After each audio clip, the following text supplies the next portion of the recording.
Chapter 86. The atmosphere at the scene was already awkward to the extreme. Qingya wished that she could bite Yi Hua to death. The words that I used just now had the intention of belittling him. I really didn't know that he was a cultivator. Qingya could be heard saying apologetically, "I'm sorry, I really didn't mean to slander you." Jian Yuan, everyone.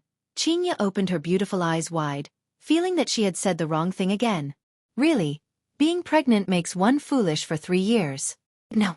I must have been infected by Yi Hua. He is going to take the blame for me. How could Jian Yuan be calculative with an ordinary person? There were rules in the cultivation world. One cannot harm an ordinary person. If not, one would definitely be punished. Young lady, it's fine. Jian Yuan didn't know how he was feeling right now. It might be the same as yesterday night. That kind of sullen, that kind of powerlessness. Yi Hua reminded, she is not a young lady anymore. Qingya rolled her eyes at Yi Hua. Is this fellow really going to anger me to death before he stops? Jian Yuan laughed dryly, then said to everyone, "Everyone, please calm down. I have already reported the matter that happened at noon to the sect. I believe that everyone will be given a satisfactory answer. After all, our South is not that easy to bully." Deacon Jian Yuan is indeed wise. I admire you. Li Chenyi cupped his hands and said with a smile. Jia Gao Ao said heroically, "Deacon Jian Yuan, let's not talk about anything else. I will donate 10 million to add food for your esteemed sect." Me too. Yusis shouted out too. Me too. Shen Tao took a look at Qingya and shouted out too. Jian Yuan thanks everyone here. Forget about the money. I have a presumptuous request. Jian Yuan smiled with his hands behind his back. He had the demeanor of an expert, and his temperament became faintly discernible, not at all like a person who was being hung up. Han Wei said, "Jian Yuan is too polite. If there is anything you need, just say it. As long as it is within my capabilities, I will definitely do my best." Actually, it's nothing much. I heard that everyone bought a mountain together and is preparing to develop it. My sect is also interested. The money will naturally be given to everyone, and also my sect's miraculous medicine. Hearing that, everyone's expression immediately stiffened for a moment, but they who were cunning also instantly came back to their senses. Yi Hua could be considered to know what Jian Yuan was planning. From the looks of it, the reason why these few people dared to be so arrogant was all because of that mountain, and this Jian Yuan was planning to get a share of the loot. Lord Zhou was also a little puzzled. Recently, they had indeed teamed up to develop a mountain. More accurately, it was a few mountain peaks. At that time, he didn't have high hopes for it because it was too remote. Now that Jian Yuan mentioned it, he immediately knew what they were thinking. No wonder they dared to be so arrogant. They had probably obtained some treasures, or they wanted to create a diversion and create chaos first. Only then would they be able to sit back and enjoy the benefits of others. Just that, how did Jian Yuan know about it? Also, what kind of treasure was inside that mountain? Thinking back to why Xiaoyi wanted to invest in Long'an City, could it be that it was also because of this mountain? Instantly, Lord Zhou's curiosity was piqued. Qingya stealthily sized up the two cultivators. In the past, I have only seen cultivators in movies or novels, but now that I am standing in front of real cultivators, why do I feel that they are so unreal? Even my view of the world has changed. Are they able to step on the small swords on their back and fly? That was way too powerful. What are you thinking about? Yi Hua asked. Are they really cultivators? Qingya was still unable to believe the fact before her eyes. Yi Hua said faintly, "Actually, I am also a cultivator." Qingya immediately rolled her eyes. Qingya, your ability to roll your eyes has improved a bit. Yi Hua, your ability to brag is getting better and better. Yi Hua laughed lightly. What if I am a cultivator? You are? Qingya, write my name backwards. There is no need for that. As long as you promise to listen to me obediently, you cannot go west when I say east. Yi Hua revealed out a mysterious smile, causing Qingya to become flustered. Qingya's eyebrows wrinkled slightly. What kind of tricks is this fellow trying to play again? All right. If you are not a cultivator, then you have to listen to me, and in the future, you have to peel crayfish for me. All right. Yi Hua agreed very straightforwardly. This woman actually dares to make such a bet with me. She is truly silly to the point of being adorable. Yi Hua could be seen taking out his phone and turning on the recording. In view of the fact that sometimes, you always run your mouth off, I have to record it. You are the one who runs your mouth off. Qingya couldn't help but raise her voice. causing everyone that was sitting at the table to have a headache. Jian Yun laughed lightly. Madam, can you lower your voice a bit? We are currently discussing some matters. I'm sorry. Qingya hurriedly nodded her head and apologized. Yihua said faintly, you all be quiet, don't create trouble for me. It wasn't easy for Yihua to trick Qingya, so he mustn't let her down. After adjusting the recording, Yihua said, speak. Towards Yihua's childlike actions, Qingya was helpless and said, if Yihua is really a cultivator, I, Qingya, promise to be obedient in the future. Yihua will be my sky, all right? Yihua was very satisfied and kept his phone. You are a cultivator as well? Jian Yun asked curiously. I am unable to see through this man's cultivation. Yihua nodded his head. Loose cultivator? Yihua said, self-cultivation. That's right. Yihua is self-cultivating. Could it be that an undead wants to enter the human world to learn? You are thinking too much. Even the other races look down on the undead. They are just like street rats. Your distinguished self said that you are a cultivator. How about you give me a few moves? The young man that was with Jian Yun said. He had long disliked Yihua. Forget that Yihua is handsome. Even his wife is so beautiful. Yihua suddenly said coldly, since you all were rude to my wife, I shall properly teach you all a lesson. Yihua, stop messing around. Qingya shook Yihua's arm. It is one thing for you to act cool in front of your wife after all, we are all family, but now, you even went to act cool in front of others. Yihua patted onto the back of Qingya's hand. Qingya, remember what you said just now. Suddenly, Yihua stretched out his index finger, and a purple flame appeared out of nowhere. That bewitching color made people unable to take their eyes off of the purple flame. When that purple flame shone onto Yihua's face, it made people exclaim in admiration. Yihua flicked out his finger, and the purple flame landed on the ground. The flame did not extinguish, nor did it melt the ground, as if it was just an illusion. Qingya, who was at the side, was already stunned. Yihua can't be playing magic right. But this is too strange, right? An even stranger thing could be seen happening. That purple flame actually slowly twisted and formed into a head and 4 limbs. Just that, why is there a bottle gourd on the head? That's right, this is the bottle gourd brother that Yihua transformed into, the embodiment of justice, the spokesperson that fights against the strong and helps the weak. The purple bottle gourd brother seemed to have a life of its own as it looked left and right, sizing up everything, just like a super cute little pet. However, the size of the purple bottle gourd brother was even smaller than a rabbit by half. Qingya? Yihua looked towards Qingya, seemingly asking her if she admitted defeat. Qingya looked at Yihua dumbfoundedly. Even if you beat her to death, she wouldn't believe that my man is actually a cultivator. How is this possible? Thinking back to the things that happened these few days, so he wasn't acting cool, and what he said was all true. Chapter 87. Qingya's brain was unable to function normally, and was currently in a frozen state. Not to mention Qingya, everyone, including Jiu Yi, was stupefied. Even Jian Yuan was stupefied. To casually create a living spirit, how is this possible? The face of the young man at the back was filled with disbelief. How can he be a cultivator? This is definitely fake.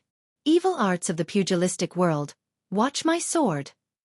The young man immediately pulled out his sword and stabbed towards the Calabash brother. I want to expose his lies and let everyone here know that he is a gigolo. I also want that beauty to know that he is a swindler. The purple Calabash brother looked at the incoming sword curiously and did not move at all. However, the sword that was glowing with white light easily pierced through the body of the Calabash brother. Everyone couldn't help but let out a sigh of relief. A complacent look appeared in the young man's eyes. He even looked towards Yihua, seemingly saying that this little thing is not much. I killed him easily. Yihua did not say anything and poked Qingya's forehead. Stupid. Qingya came back to her senses and said, you are the stupid one. How do you want to deal with them, you decide. Yihua said indifferently. In any case, I didn't do it myself, so I didn't break the rules. Qingya punched Yihua. What do you mean deal with them? Your Calabash brother was pierced through the heart. Pierced through the heart? Yihua smiled and did not say anything. The purple Calabash brother touched the sword and seemed to be very curious. However, just this small action of his made everyone gasp in shock. He didn't die. The young man turned pale with fright and tried to pull the sword out with his right hand, but the Calabash brother grabbed onto the sword and seemed to be very unhappy. "This is my toy. Back off," Jian Yuan shouted lightly. "Deacon, I can't pull it out." The young man was very helpless. Just what the hell is this Calabash brother? Suddenly, a purple light emitted out from the hand of the Calabash brother, and the sword was instantly wrapped up. The young man revealed a look of shock and immediately let go of the sword. The Calabash brother swung his hand, and the purple sword floated in the air, looking very dazzling. "Qingya, do you want them to live or die?" Yihua asked Qingya, who was absent-minded. Qingya looked at Yihua blankly. She was getting more and more confused about Yihua. Just what kind of person is he? He knocked on the silly woman's head and said, "You look pretty cute in this adorable way." Why did you knock my head?" Qingya rubbed onto her head petulantly. "You haven't answered me yet." "Answer what?" "They have offended you. It's not like other people did it on purpose. Forget about it, forget about it," Qingya said in a low voice. In the end, Qingya was still just a little woman. After hearing what Qingya said, Yihua let out a sigh. "Qingya, you should know that offending you is equivalent to offending me. Have you ever thought about it?" After hearing that, Qingya remained silent. "I'll let it go this time, but don't make the same mistake next time." As the wife of a supreme overlord, not only did she have to consider herself, she also had to consider her husband's face. Qingya bit her lips, not knowing what she was thinking. However, everyone listened to the conversation between the couple. They were simply showing off to the extreme. What did they mean by offensive? Did they think they were emperors? However, they only dared to think about it and didn't dare to say it out. They were afraid that the purple sword in the sky would give them a chill. At noon, the juniors were all annihilated. Could it be that the seniors are going to die together with them at night? Jiu Yi finally understood the advice that his big brother gave him before he died. This boss is truly a cultivator, and his strength is even stronger than Jian Yuan, truly formidable. The purple Calabash brother lightly leaped onto the purple sword that was floating in the sky, then began flying around. That small posture of his was like he was skiing, showing that he was having a lot of fun. "Mr. has great strength." Jian Yuan cupped his hands and said. Yihua said, "Didn't you say that you wanted to spar with me?" Jian Yuan's heart sunk. This Calabash brother looks very childish, but from the looks of it, his strength has definitely reached a terrifying level. Spar with me is completely seeking death. Mr.'s strength is extraordinary. We are not Mr.'s opponent. We have offended you just now. I hope that Mr. will not blame us. Jian Yuan let out a sigh of relief. A good man should know when to yield and when to advance and when to retreat. What's the use of acting cool for a moment? Yihua felt that it was all right to speak like this. According to his temperament in the past, he would definitely ignore his begging for mercy, but thinking from the perspective of a human, he would definitely want to obtain a greater benefit. Since you are sincerely lowering your head and begging for mercy, then I will spare your life, Yihua said indifferently. Jian Yuan looked as if he had eaten a fly. How am I begging for mercy? I am just praising you. All right, that's right, this can only be counted as a disguised form of begging for mercy. But aren't you not giving me any face at all? Right now, everyone didn't even dare to breathe loudly. Even Jian Yuan Deacon has to lower his head and admit his mistake. Then what do we count as? That purple sword that was floating in the sky was like a death sentence. Whoever dares to speak carelessly would have their heart pierced through. Jian Yuan Deacon, since the boss has already spared your life, you should smile, don't frown. Jiu Yi suddenly stood up and said with a smile, having the intention of hugging onto Yihua's thigh. Why the F***k am I supposed to smile? Will I beg for mercy? I will never beg for mercy in my entire life. This is the last time I will beg for mercy. Next time definitely won't, no. There won't be a next time. Why did you all butt in? Yihua asked curiously. Jian Yuan went into a daze, then played dumb and said, Mister, what do you mean? Baiyu. The purple sword had already appeared in between Jian Yuan Deacon's eyebrows. Calabash brother was lying on the body of the sword, posing like a drunk concubine. If not for the fact that the situation wasn't right, Qingya would definitely laugh out. Jian Yuan didn't know why, but his body was already out of control. This sword might was too huge, but it was only released by Calabash brother who was lying on the body of the sword, and from start to finish, that man had only thrown out a purple flame. Think about what I mean. Yi Hua said unhurriedly, while playing with Qing Ya's finger. It was rather tender and smooth. Mister, this is... I don't care what reason you have, I will ask and you will answer. Furthermore, there are a lot of people who are smarter than you here. Yi Hua said coldly. If not for Qing Ya being soft-hearted, she would have already poked his forehead. In any case, it wasn't me who did it, it doesn't count. Jian Yuan was sweating profusely. Why am I so unlucky these 2 days? Sailor Moon and Calabash Brother. I actually got bullied by a character from an anime. Can I still have fun? Why is there such a strong person in this Longan city? After I return this time, I definitely have to report to the sect. I will not stay in Longan city even if I am beaten to death. Mister, there is a dragon vein under the mountain that they bought. Dragon vein?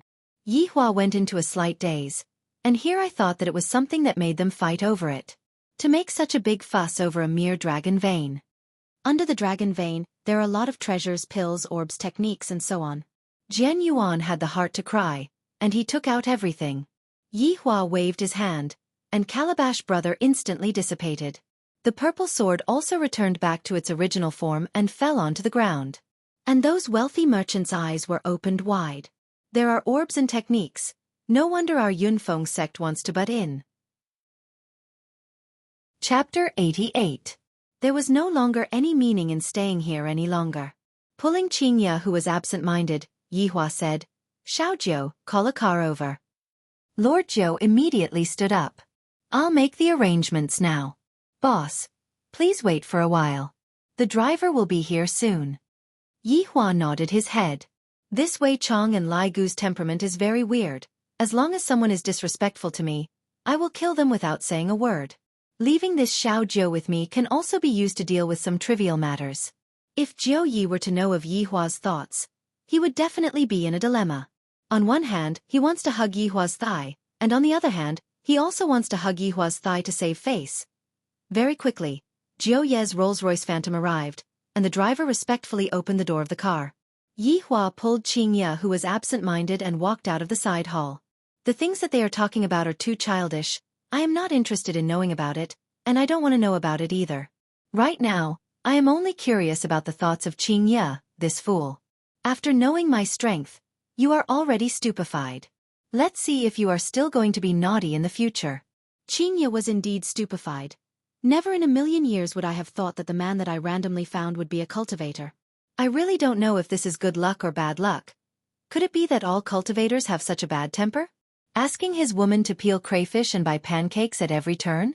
On the way back, the two of them didn't converse with each other at all. Yi Hua was a little impatient.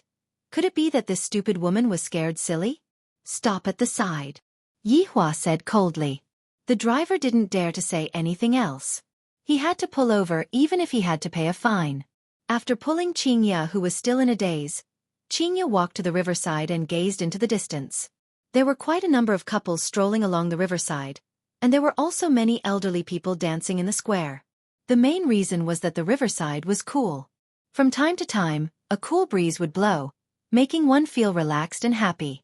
Yi Hua took out a stick of cigarette and lit it up, then leaned against the guardrail. Meanwhile, Qing Ya was standing at the side, and the breeze was blowing her beautiful hair, not knowing what she was thinking about. After finishing smoking a cigarette, Yi Hua was a bit irritated. Could it be that I have really become stupid? Speak. Yi Hua said gravely. Qing Ya took a deep breath, then asked, Yi Hua, do you know grafting? What do you mean?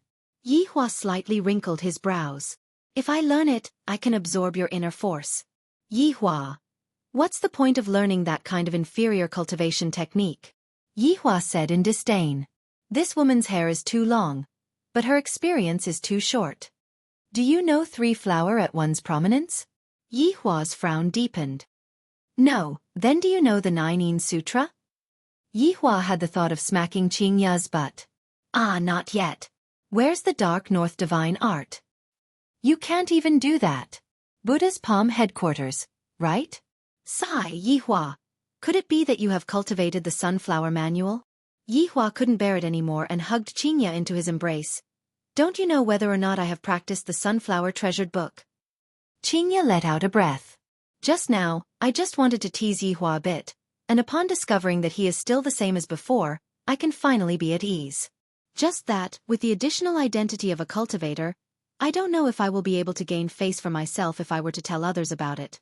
For example, other people say, "My husband is worth tens of billions. Where does your husband come from?" Qinya placed her hands on her waist and shouted out proudly, "Your husband is nothing, my husband is someone from the cultivation world." If Yihua knew what Qinya was thinking right now, he would definitely give Qinya a lecture. To actually compare yourself with that kind of low-rank job. Are you really someone from the cultivation world? Qinya asked. Yihua didn't know how to reply. What the hell is the cultivation world? If I were to deny right now, would she go back on her words? After all, what I am betting on is whether I am a cultivator or not. However, admitting that I am a cultivator I feel really low. However, for the sake of teaching Qinya a lesson, I might as well be a little low. Seems like for this woman, my bottom line is getting lower and lower. Yes, Yihua said indifferently. Then, are you very powerful, the kind that can blow up a car with a punch and can even fly into the sky? Yes. Then, can I fly on a sword? Can I fly into space? But there is no oxygen. Yihua, do you not want to breathe anymore? A few black lines appeared on Yihua's forehead. No wonder you were like that night. So you are a cultivator, you must have taken your medicine. Yihua was really angered and said coldly, "You can come and give it a try tonight." TSK, I won't fall for it. Don't think that just because you are a cultivator, I have to hug onto your thigh and listen to your words. Qinya pushed Yihua away, stood in front of Yihua, raised her chin and said confidently. Yihua said gravely, "Did you forget about your vow?" "What vow? I don't know what you are talking about." "I knew that you would be like this." Yihua took out his phone and played Qinya's recording. "If Yihua is really a cultivator, I, Qinya, promise that I will be obedient in the future. Yihua will be my sky, alright?" After listening to her vow, Qinya immediately understood. I was tricked by Yihua again. I won't accept this. You lied to me. Qinya raised up her small fist again, but unfortunately, her wrist was grabbed onto by Yihua. Yihua knew that Qinya would go back on her words and said coldly, "Do you think that your small fist will be able to harm me?" Qinya's expression immediately sunk as she said, "I know that you are a cultivator now, and you are very powerful. I am just an ordinary woman, and I am completely not your opponent. If you want to hit me, then go ahead and hit me. In any case, there is no one in this world who would feel sorry for me." After hearing what Qinya said, Yihua went into a daze. Why do I feel that I am the one in the wrong? If I wanted to hit you, I would have long slapped you into the sky. Look, your expression is that of anger. Go ahead and hit me. In any case, I don't have the strength to fight back. Qinya said faintly. Her resentment soared to the sky, and the people who were passing by were able to sense that heavy resentment. Even if they were separated by a screen, they would still be able to smell it. Yihua resisted the urge to smack Qinya's butt. "Do you really think that I don't dare to hit you?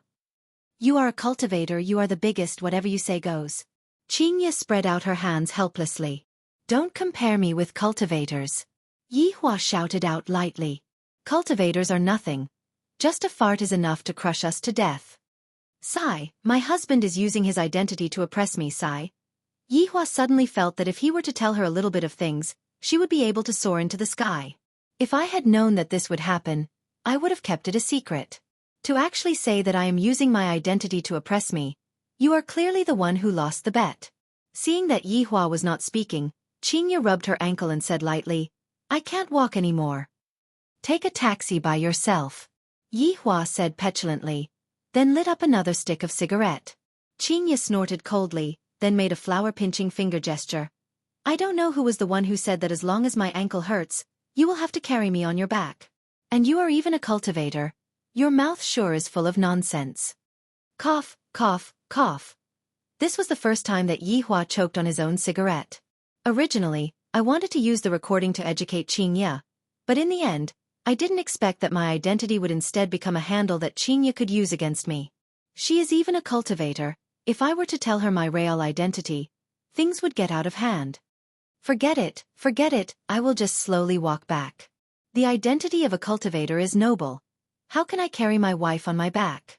If this matter were to be spread out, I would lose so much face. Qinya suddenly added a sentence. Chapter 89.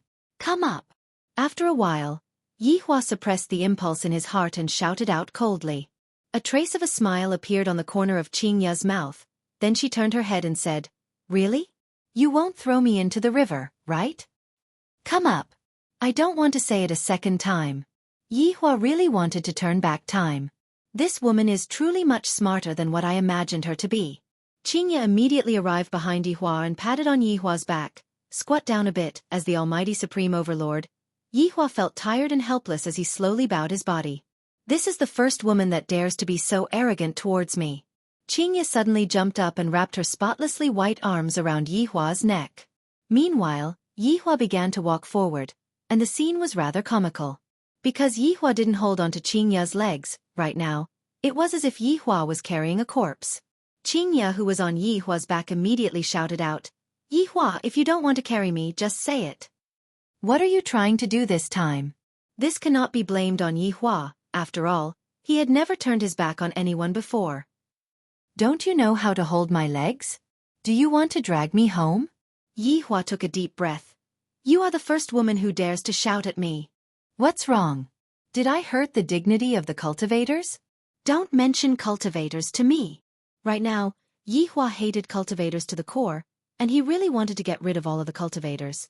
It was precisely because of the cultivators that he was teased by this woman. Qing Ya pouted and did not provoke Yi Hua anymore, because she discovered that Yi Hua was currently walking towards the riverside. Unknowingly, Qing Ya walked to the street, and Qing Ya became the object of envy of all women. Look at the others. They all know how to carry their girlfriends. Why don't you carry me? Then why don't you look at other people's girlfriends' bodies? As long as I carry you, you have to give me mouth-to-mouth resuscitation. You're so annoying. You want to take advantage of me again? The skinny man was already in despair. Was I talking about taking advantage of her? I'm talking about how fat you are. Oh my God, this is so hopeless.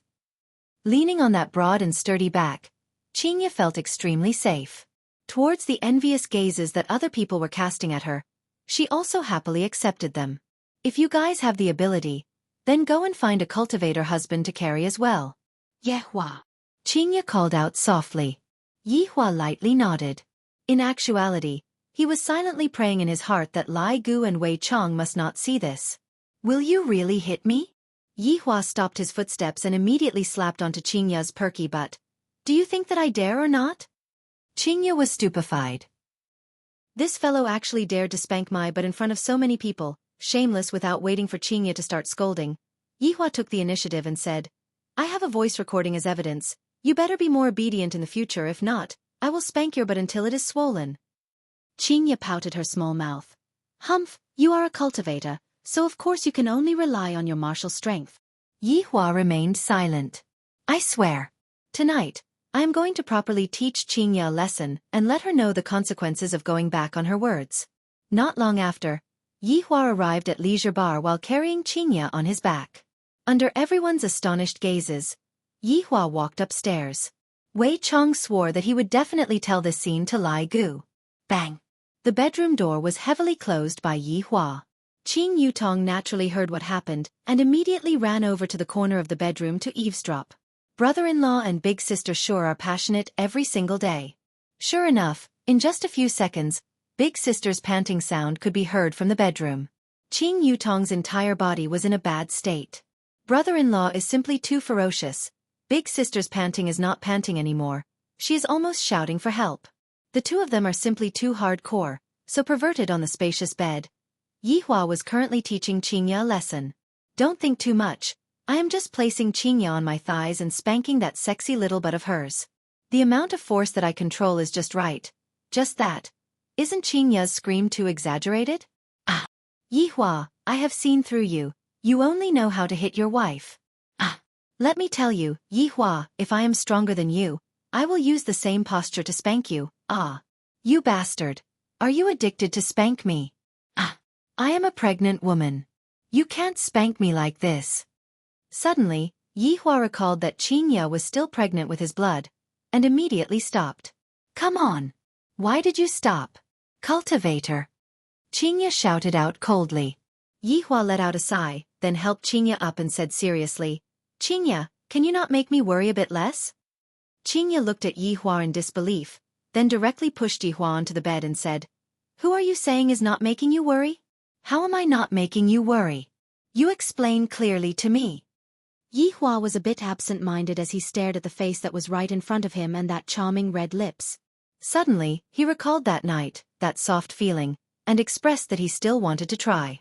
Sure enough, under Qingya's adorable expression, Yi Hua kissed onto Qingya's lips. Yi Hua thought to himself in his heart, it is still that kind of soft and a bit sweet. Bang! At this moment, the door was suddenly pushed open by Qing Yutong. Yi Hua and Qingya who were on the bed immediately looked at Qing Yutong who suddenly appeared with cold eyes. I heard that the two of you didn't make a sound, and I thought that the two of you had perished together.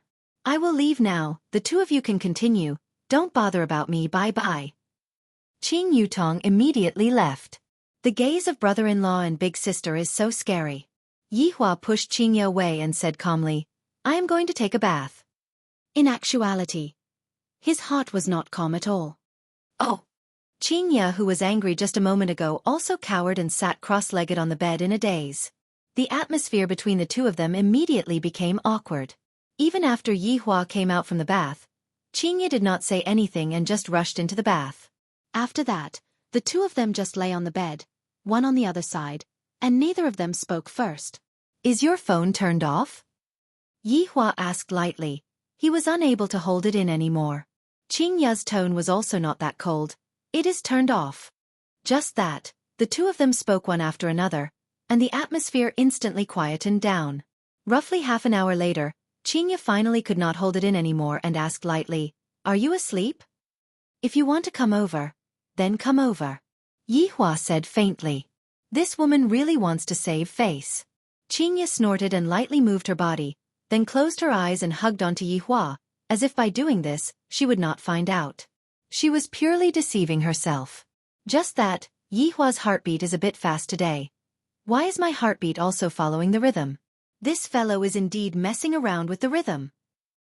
Yi Hua, you are a cultivator, and I am just an ordinary person, will you? Before Qingya finished speaking, Yi Hua interrupted and said solemnly, I won't. This was the tacit understanding that a husband and wife should have. There were some words that the other party did not need to finish speaking, and the other party would know.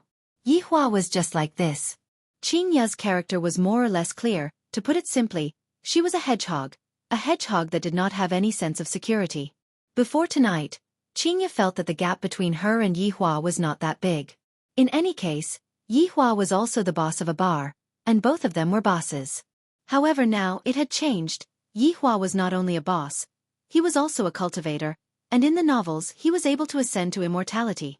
The huge sense of loss made Qingya very melancholy, feeling that Yi Hua was suddenly very far away from her. Thus, she made Yi Hua look as angry as usual, and the facts proved that Yi Hua was still the same. However, she kept feeling that she would lose Yi Hua, perhaps on the day when the child was born.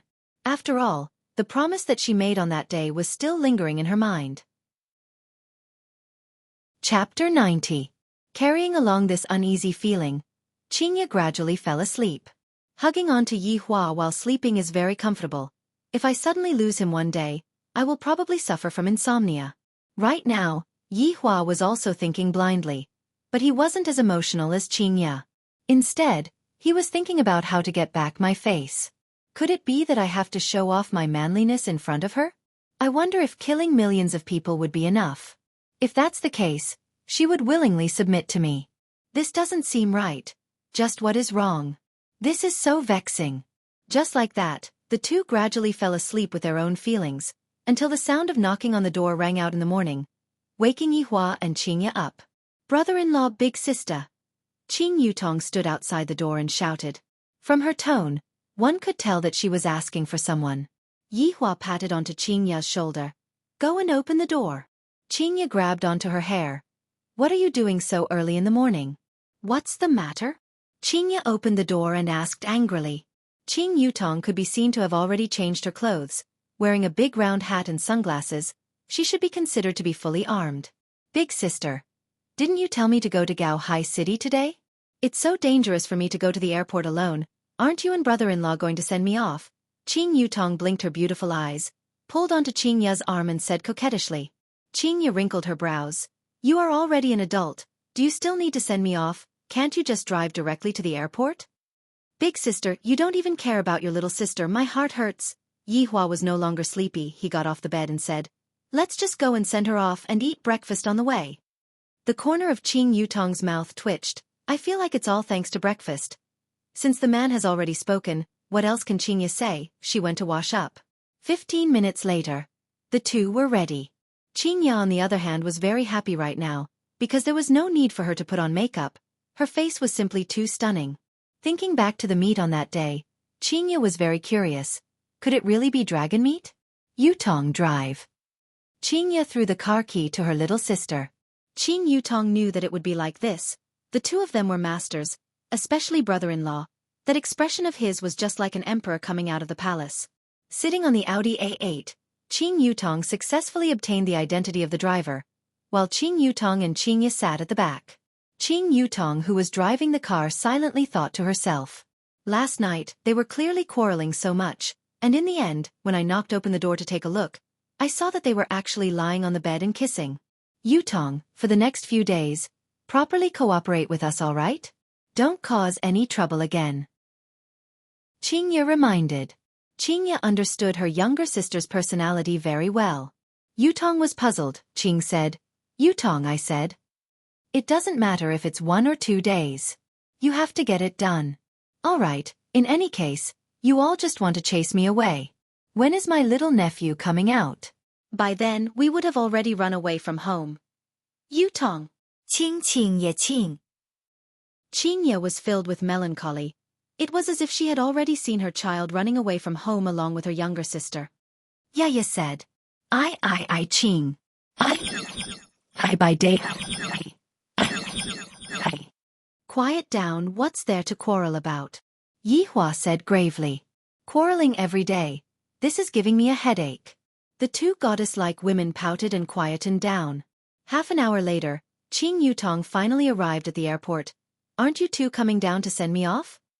Yihua and Qingya directly ignored her, and Qingya even went up to the car and stepped on the accelerator, leaving behind Qing Yutong, who had an adorable look on her face. Ah, these two are simply angering me to death. They don't have a bit of sympathy. Humph. Let me tell you, I am going to run away from home for half a month. Seems to be a bit long. 1 week then. Let's see if you two are anxious or not. Qing Yutong, who was throwing a small tantrum, walked into the airport and immediately attracted attention. Although she was fully armed, her temperament could not be changed. Don't look at how Qing Yutong was carefree in front of Yihua and Qingya. When she met outsiders, she would change. After all, Yihua and Qingya were her relatives. In the car, Yihua said faintly, let's go out for a walk today. Cultivator. Do you want to go on a date with me? Qingya teased. The corner of her mouth unconsciously raised up. Can you remove the word cultivator from your mouth? Can't you speak properly? Yihua felt that telling her that he was a mistake. If he were to directly tell her that he was a supreme overlord, things would get out of hand. Qingya laughed tenderly. All right, I will remove it from your mouth, all right? After remaining silent for a while, Yihua asked, what do you think of my personality? Qingya was very puzzled. This fellow is not normal today. Do you still have a personality? Those who don't know would think that you are an emperor. Your face is cold every day, and you even have problems with the most basic communication. Yihua, are you sick? Autism. You are also a cultivator. You have to hide your identity. Qingya. Yihua shouted out gravely. This woman can't even leave the word cultivator out of her mouth right now. To even say that I am sick, her guts are really getting bigger and bigger. Look, after saying a few sentences of yours, you are jumping up again. As a human, you have to learn to be calm. Don't think that just because you are a cultivator that you are superior to others. You have to learn to integrate with others. Cultivator again. Cultivator again. Yihua really regretted admitting that he was a cultivator right now. After taking in a few deep breaths, Yihua calmly asked, is there any way to solve it? Do I really have to solve it? Qingya found it hard to believe. Yihua couldn't be having a fever today, right? I'm thinking too much. Yihua just felt that learning human nature was not something that one could learn on the surface. One had to put it into practice. However, talking to these low-grade creatures, I feel very uncomfortable. I wonder how Wei Chong did it. Yi Hua lightly grunted, feeling that he had lost a lot of face. I will bring you to a place, I guarantee that you will be able to get rid of those bad habits of yours. Qingye felt that today was really wonderful. Yi Hua is finally obedient. Bad habits. Yi Hua said gravely. This is the dignity of a supreme overlord, but when it comes to her mouth, it became a bad habit. Could it be that it is a good habit? Qingye snorted. Half an hour later, Qingye brought Yi Hua to a place that was overcrowded with people, the pedestrian street of Long and City. Last time, I even came here to eat skewers. Why did you bring me here? Yi Hua asked faintly. Don't think too much, come with me. Qingye held onto Yi Hua's big hand and walked into Audie's specialty store. Inside the specialty store, there were almost all female salespeople, and when they saw such a handsome guy, they all rushed over. When they saw the woman beside Yi Hua, they immediately stopped their footsteps. The woman was so beautiful that it made people feel ashamed of their inferiority. Qingye sized up the sportswear, then looked at the suit that Yi Hua was wearing. Don't dress so solemnly all day, when it is time to relax, relax. Yi Hua remained silent. What are you in a daze for? Go and buy it. Qingye pushed Yi Hua, letting Yi Hua take the initiative to ask. Chapter 91. Yi Hua's breathing became a bit hurried. Are these small fries even qualified to talk to me? However, I have to assimilate into the human race. Assimilate? If I am unable to control my emotions later on, Qingye will have to take the blame. Come over. Yi Hua shouted out gravely. The big sister was given a fright as she walked towards Yi Hua while trembling with fear, and her face was a bit pale. Qingye held onto her forehead. Can you be a bit more gentle? What are you being so fierce for? Fight. Shut up. Yi Hua said petulantly. Qingye snorted coldly, then walked to the side and ignored Yi Hua. Yi Hua rubbed his temples. Sooner or later, I will explode from anger because of Qingye. Qingye, come over. Qingye, who was pretending to choose clothes, snorted, but she still walked over. I'm sorry, my husband is sick. He has a language barrier. Just a moment ago, you even roared at me. See if I don't teach you a lesson. Don't think that you can bully me just because you are a cultivator. Oh, so it's like that. The big sister was relieved. She was scared to death. Right now, Yi Hua's mood was just like Jen Yun's mood yesterday, constipated. Beauty, does this set of clothes come with a couple's outfit? Qingye asked curiously. The waiter smiled and said, Miss, of course. Qingye poked the angry Yi Hua. What are you doing? Bargaining. Qingye shook her head. This husband of mine is just like a child. He doesn't know anything. Yi Hua's brows wrinkled deeply. Have I ever seen a supreme overlord haggling over the price when buying something? This wasn't bargaining. This was lowering the price. If word of this got out, where would his face go? We need to interact more with each other, Qingye said in a low voice. Yi Hua took a deep breath, then asked, How much? The lady was still very shy. She looked at the price and said, 489 yuan. Hearing that humans like to bargain with the lowest price, Yi Hua had an answer in his heart and said gravely, Too expensive, 1 RMB. The big sister was instantly stupefied, and even Qingye was stupefied. This fellow isn't messing with me, right? However, looking at that incomparably serious face of his, he doesn't seem to be joking with me. Sir, although you are handsome, you can't bargain like this. The young lady wanted to cry. Even a handsome guy couldn't bully people like this. Qingye was hating iron for not becoming steel. How can it be returned like this? Let me do it, you learn more from me. Qingye let out a sigh. To think that I, the madam, would still have to do it. Seems like Yi Hua has cultivated himself to the point that he became stupid. Qingye picked up her clothes and touched it, then frowned and said faintly, For 89 is too expensive. How about this, 488? What an auspicious number.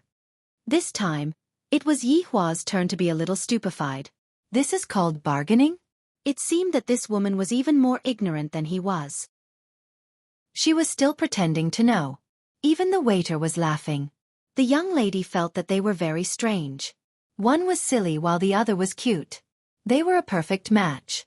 Of course. Qingye raised her chin proudly and said towards Yi Hua, Did you see that? This is called bargaining. It is truly a miracle that your company didn't go bankrupt. Yi Hua shook his head helplessly. What do you know? You can't mix the two together, okay? Hurry up and bargain like me. I can't do it. As expected, Yi Hua refused. How can you be like this? Didn't you say you wanted to have a good conversation? Yi Hua said faintly, I have already had enough exchanges with you. Qingya went into a daze, then pulled onto Yi Hua's sleeves. Where did you learn those sweet words from? They are quite alluring. Yi Hua took a look. Communicating with you is already troublesome enough. I don't want to add more troubles. Qingya knew that it would be like this. This fellow just doesn't know how to say some sweet words. Quickly go and change your clothes. It is so dark all day. Can't you be a bit more sunny? Qingya shoved the clothes into Yi Hua's hands. If I didn't appear, you can just be a single dog for your entire life. Who would be able to endure your temper? Yi Hua did not refuse and walked into the changing room with the clothes. Qingya also chose a set of clothes and walked into the changing room to change. When the two walked out of the changing room, no matter if it was the staff of the store or the people who came to buy clothes, all of them were shocked. Yi Hua, who had changed into the sportswear, indeed looked a lot more sunny, less calm and more gentleness. Qingya was the same too. It was as if she had become the big sister next door. Simply too childish. This was the portrayal of Yi Hua's inner heart. Tsk, look how handsome he is. The only thing that Qingya felt fortunate about was that her husband was still pleasing to the eye, to the point that she wouldn't get tired of looking at him. It could be said to be a great fortune within misfortune. Yi Hua was very unnatural as he urged. Quickly go. Go and pay the bill. I didn't bring any money with me. Why didn't you even bring any money? Yi Hua was speechless. She definitely did it on purpose. You are my husband. When we are outside, I definitely need you to count the money. Of course, you are a cultivator. You can completely force me to do things. Yi Hua simply didn't have the slightest bit of temper. The biggest mistake in this lifetime was yesterday night. I originally wanted to use my identity to shock Qingya, but in the end, it had the opposite effect. Seeing that Yi Hua obediently went to count the money, Qingya was still very happy. She went up and held on to the man who was throwing a small tantrum. Men, after all, have to be coaxed. If not, why would they be obedient? Although I am an ordinary person, and my husband is a cultivator, but so what? Yi Hua is still obedient. I will take care of you when we return home tonight. Yi Hua said gravely. If I don't beat you up for a day, you will start to climb up the beam and tear down the tiles. Qingya could be seen touching her abdomen. Baby, Daddy is going to hit Mommy. What do you think I should do? My God, Yi Hua is not only regretting yesterday night, he is also regretting that night. This woman is simply like a curse to me. The two returned to the pedestrian street. Qingya looked at Yi Hua, who was sullen, and felt that it was very funny. She asked lightly, Yi Hua, last night you secretly kissed me. Here it comes again. I already have 3 of my weaknesses in her hands. I simply want to die. If you are not happy, you can kiss me back. Yi Hua said gravely. I, the Supreme Overlord, would also have such a day. I really didn't expect that. Qingya tiptoed and said sweetly, as long as you admit that you are a swindler, I can let you do whatever you want, just like that night, immediately. The anger within Yi Hua's body rose rapidly, causing Yi Hua to turn pale with fright. I am actually being controlled by this woman. How is this possible? The words that I, Yi Hua, have said before are of enormous weight. All right, let's see how long you can keep your words to yourself for. Qingya's breath was like an orchid. She had Yi Hua firmly in her grasp. Seeing that Yi Hua was angered to the point that he was speechless again, Qingya said sweetly, how about we go and take a risk? What do you mean? Let's just sit on a random car and go wherever we go, how about it? In actuality, Qingya had a small wish, and that was to go on a trip without any purpose. Boring. Let's go, Qingya, when did you learn Yutong's moves? Yi Hua wrinkled his brows. Qingya's expression immediately changed as she shouted out coldly, are you going or not? Actually, it is also good to learn from Yutong. Chapter 92. After getting on the bus, Qingya quickly fell asleep while leaning on Yi Hua's shoulder. It was only at this time that Yi Hua felt that Qingya was very obedient, and when she woke up, she became like a little demon. After half an hour of driving, the two got off the bus and changed into the minibus. Who knows where this minibus is heading to? Teacher, stop for a moment. Looking at the scenery outside, Qinya couldn't help but shout out. After getting off the car, Qinya stretched her body and said comfortably, "The air here is fresh."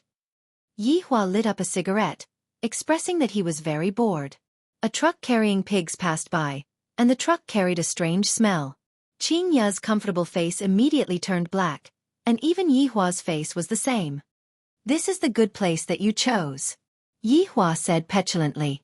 Qinya was a little embarrassed. "How would I know? Can't you treat me a bit more gently? Hold my hand and close your eyes." "What? You want to steal a kiss from me again?" Qinya's heart was beating faster. "Who wants to kiss you? I am just changing places." Yihua let out a light sigh. "I really don't know what she is thinking about all day long. Tisk, let's see what kind of flower you can conjure up."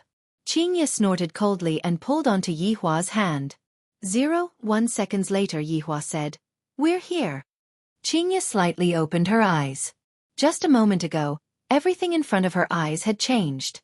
What she could see was a green lake, and all around her were towering trees. This was the real utopia.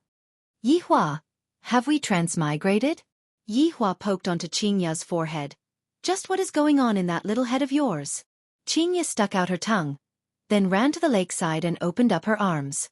Yihua followed behind her unhurriedly with a cigarette in his mouth.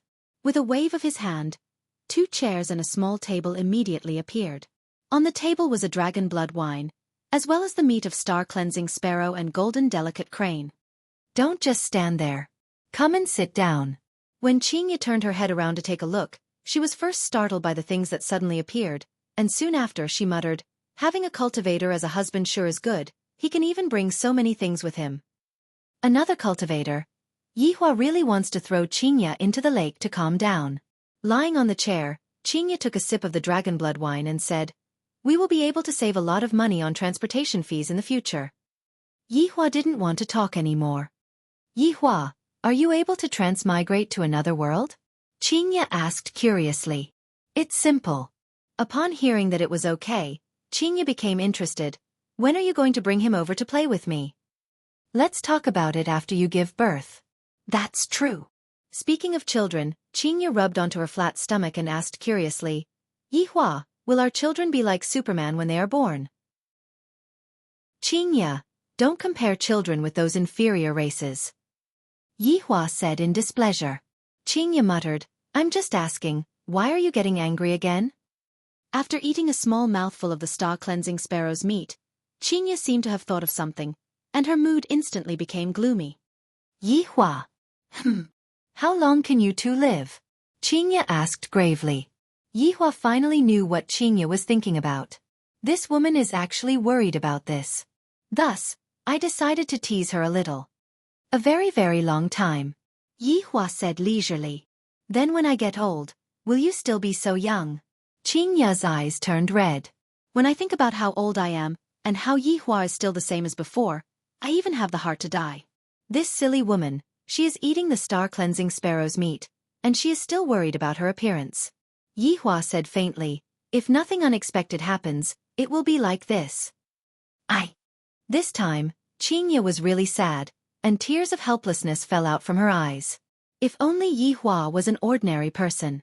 Yihua didn't expect that Qinya's reaction would be so big.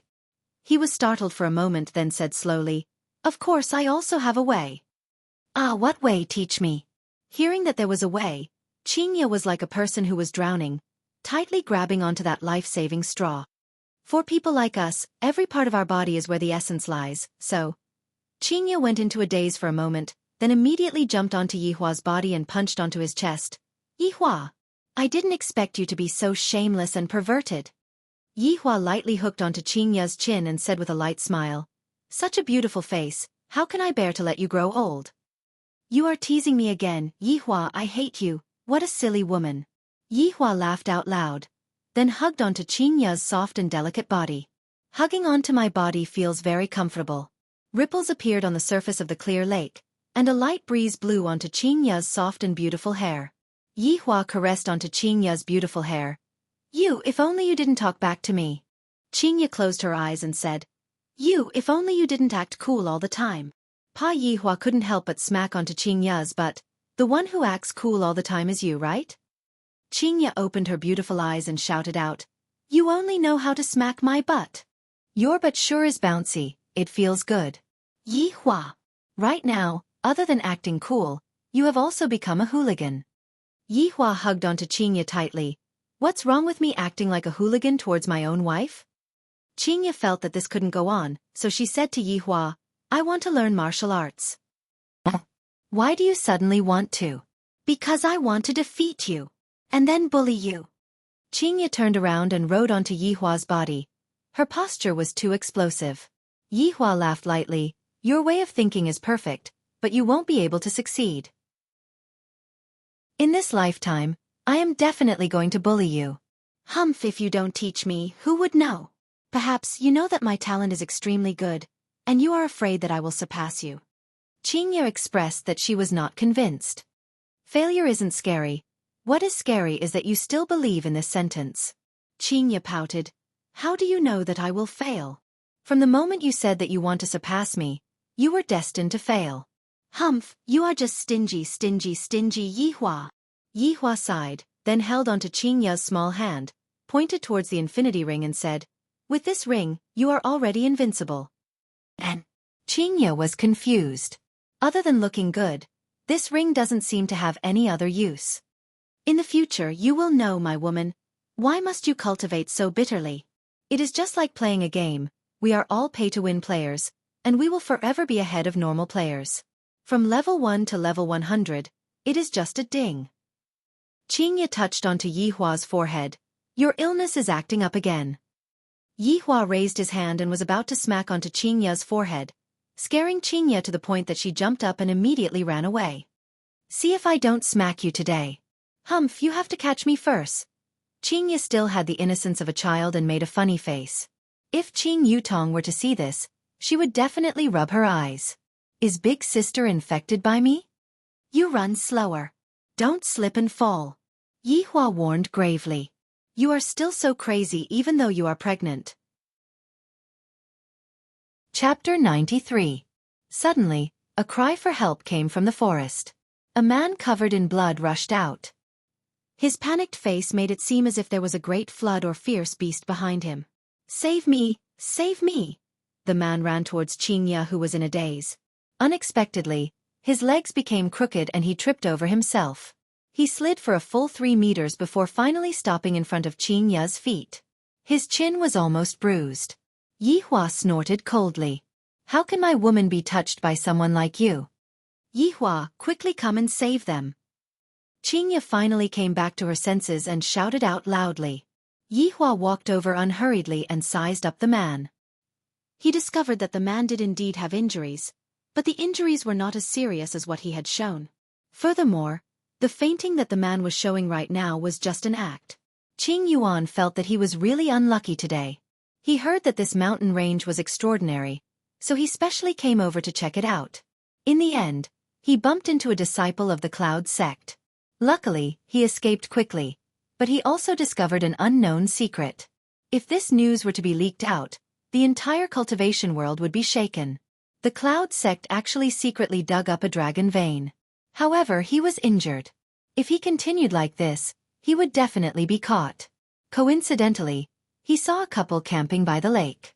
After observing them for a while, he felt that they were both good people. After all, they were so in love with each other. The beautiful woman was running around like a child, shouting for him to come and catch her. She was really cute and kind. The man doted on the woman very much, so he was probably a kind-hearted person. When he saw someone like him in trouble, he would definitely help. Look at this beauty is anxiously shouting to save me.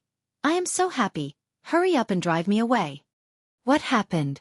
Yihua walked over and asked lightly. I don't know, he just ran out from the forest. Quickly save him. Qingya pulled onto Yihua's hand and shouted out anxiously. Yihua appeared very serious and said, Qingya, don't worry, it's nothing big.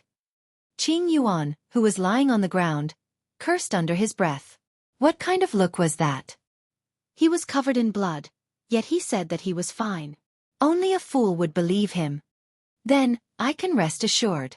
Qingya patted on her chest and let out a sigh of relief. Qing Yuan froze. How could you believe such words? Don't believe a man's mouth. Believe your own eyes. Qingya naturally believed in Yi Hua. After all, Yi Hua was a cultivator. Then, why isn't he waking up? Qingya walked over to Qing Yuan's side and asked curiously. He might have fainted from the fall. Just get some water to wake him up. That's right, why didn't I think of that? Qingya slapped onto her forehead. I am truly becoming more and more stupid.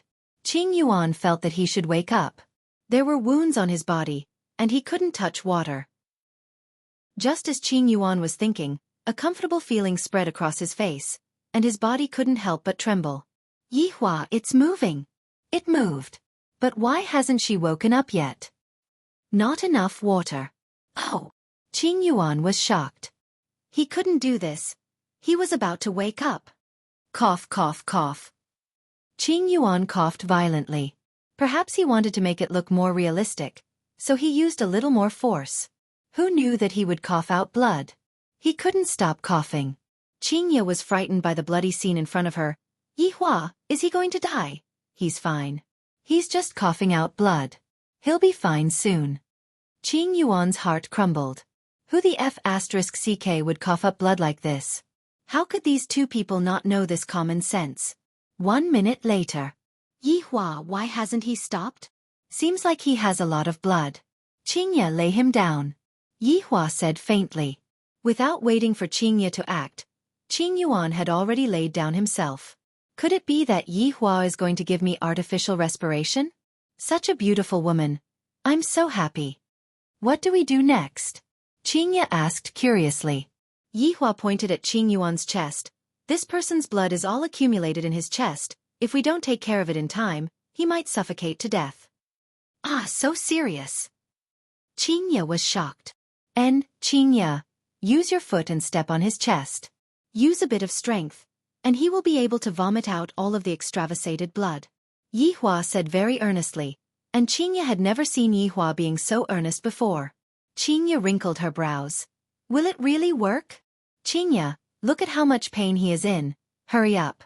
Qing Yuan couldn't care so much anymore. These two are simply inhumane. I am already coughing out blood, and they still want to step on my chest. Do they even have a bit of medical common sense? This beauty actually believed in my words. Cough. No. Cough, cough, cough. Qing Yuan wanted to leave. He didn't want to be stepped on by Qingya. Qingya took a deep breath. Mister, don't be anxious. My husband will cure you. Cure your sister. How is he going to cure me? He is going to take my life. You are going to be his accomplice. Bear with it a bit. Qingya closed her eyes and raised her foot. Cough, cough, cough, cough. Qing Yuan went crazy. Even if you want to step on my chest, you should at least open your eyes. Who would step on my chest with their eyes closed? Sure enough, Qingya did as Yi Hua said and heavily stepped on Qing Yuan's chest. As expected, the coughing stopped, and Qingya let out a breath. Yi Hua's method is really useful. Yi Hua couldn't help but shiver. The place where Qingya's foot landed was too dangerous. Not to mention coughing. Even if it was a heavy injury, one would still faint. Opening her beautiful eyes, Qingya looked at the place where her foot landed and took in a breath of cold air, then immediately looked towards Yi Hua. Yi Hua. I didn't do it on purpose. I just wanted to save him. Yi Hua shook his head. Quickly go and get some water to splash him to wake him up. Qingya, who was embarrassed, immediately took some water and splashed it on him again. When he wakes up, I will definitely apologize to him. I really didn't do it on purpose. Qing Yuan really fainted.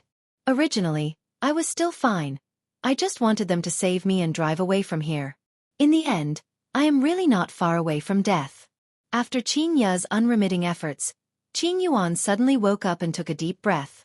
Coincidentally, Qingya splashed water on him. I'm finished, I choked. Cough, cough, cough. Cough, cough, cough. I'm sorry. I didn't do it on purpose. Qingya was about to cry from anxiousness. Why did I vomit blood again? Qing Yuan opened his eyes, as if he was saying, don't torture me anymore. Let me go, we can pretend that we never saw each other. Just that, in Qingya's eyes, this kind of expression completely became a signal for help. Don't worry, this time, I guarantee that I will step on the right place. Yi Hua slowly turned around. This is too cruel. Cough cough cough, woo woo. Qing Yuan was in despair. He wanted to struggle to get up and leave, but he was held down by Qing Ya. You can't leave now, you will die. F***K, if I don't leave now, I will die later on, you murderer. Qing Ya immediately raised her leg, and this time, she did not close her eyes. Aiming at the position, she kicked down. A stream of blood sprayed out from Qing Yuan's mouth, and his entire body went limp, and his expression was no longer that painful. Qing Ya, you saved his life. Yi Hua said with his hands behind his back. Qing Ya let out a breath. What should we do next? Chapter 94. At this moment, two men in green robes ran out of the forest and saw Qing Yuan lying on the ground. Qing Yuan, on the other hand, seemed to have seen a life-saving straw, and with strength that came from who knows where, Qing Yuan crawled forward with all his might. Save me! Quickly bring me away! The two disciples of the Cloud sect were dumbfounded. Just a moment ago, this fellow was running with his life on the line. How did he become so withered in just a few minutes? It was as if he had masturbated dozens of tubes. Qing Ya said apologetically, just now I was saving him, and accidentally stepped on the wrong spot. This was the first time that Cloud sect's disciples heard that one has to step on someone to save someone, and they were a bit stupefied. But no matter what, they had found them. One of the men cupped his hands and said, Thank you both. Farewell. Qing Ya also cupped her hands. About that. Take care. Qing Yuan shed tears of remorse. He no longer believed in TikTok. Who said that a good-looking person would have a beautiful heart? If God gave him another chance, he would definitely not ask them for help, even if he had to die. Yi Hua, I really didn't do it on purpose. Qing Ya apologized. Yi Hua took out a tissue and wiped off the sweat on Qing Ya's forehead. All right, didn't you save her? But Don't worry, this is a medical accident, it wasn't done on purpose. After hearing Yi Hua's explanation, Qing Ya felt relieved. That's right, this is only a medical accident. In actuality, this kind of treatment was indeed effective, and it wasn't because of Yi Hua's ill will. Yi Hua just wanted to punish this man. To actually dare to lie to me, it is already good enough that I didn't kill this man. Cloud sect's disciples were currently carrying Qing Yuan back to the sect, and one of the disciples cried out in surprise. Senior brother, he is bleeding. Isn't bleeding normal? But the location of the bleeding is not normal. Qing Yuan no longer felt anything. When he lowered his head to take a look, he immediately fainted. That woman is so terrifying. At the lakeside, Qing Ya seemed to have walked out from the shadows and was eating the star-cleansing sparrow meat that other people yearned for even in their dreams. Yahua, is this really dragon meat? It will be fine if you just eat it. It is good for your skin. Yi Hua lit up a cigarette and looked at the sky, which was gradually becoming dark. Yi Hua, why do you treat me well sometimes? Qing Ya asked curiously. Yi Hua turned his head around and took a look at Qing Ya, as if he was saying, You idiot, how did you even think of such a question? If I don't treat you well, who should I treat well?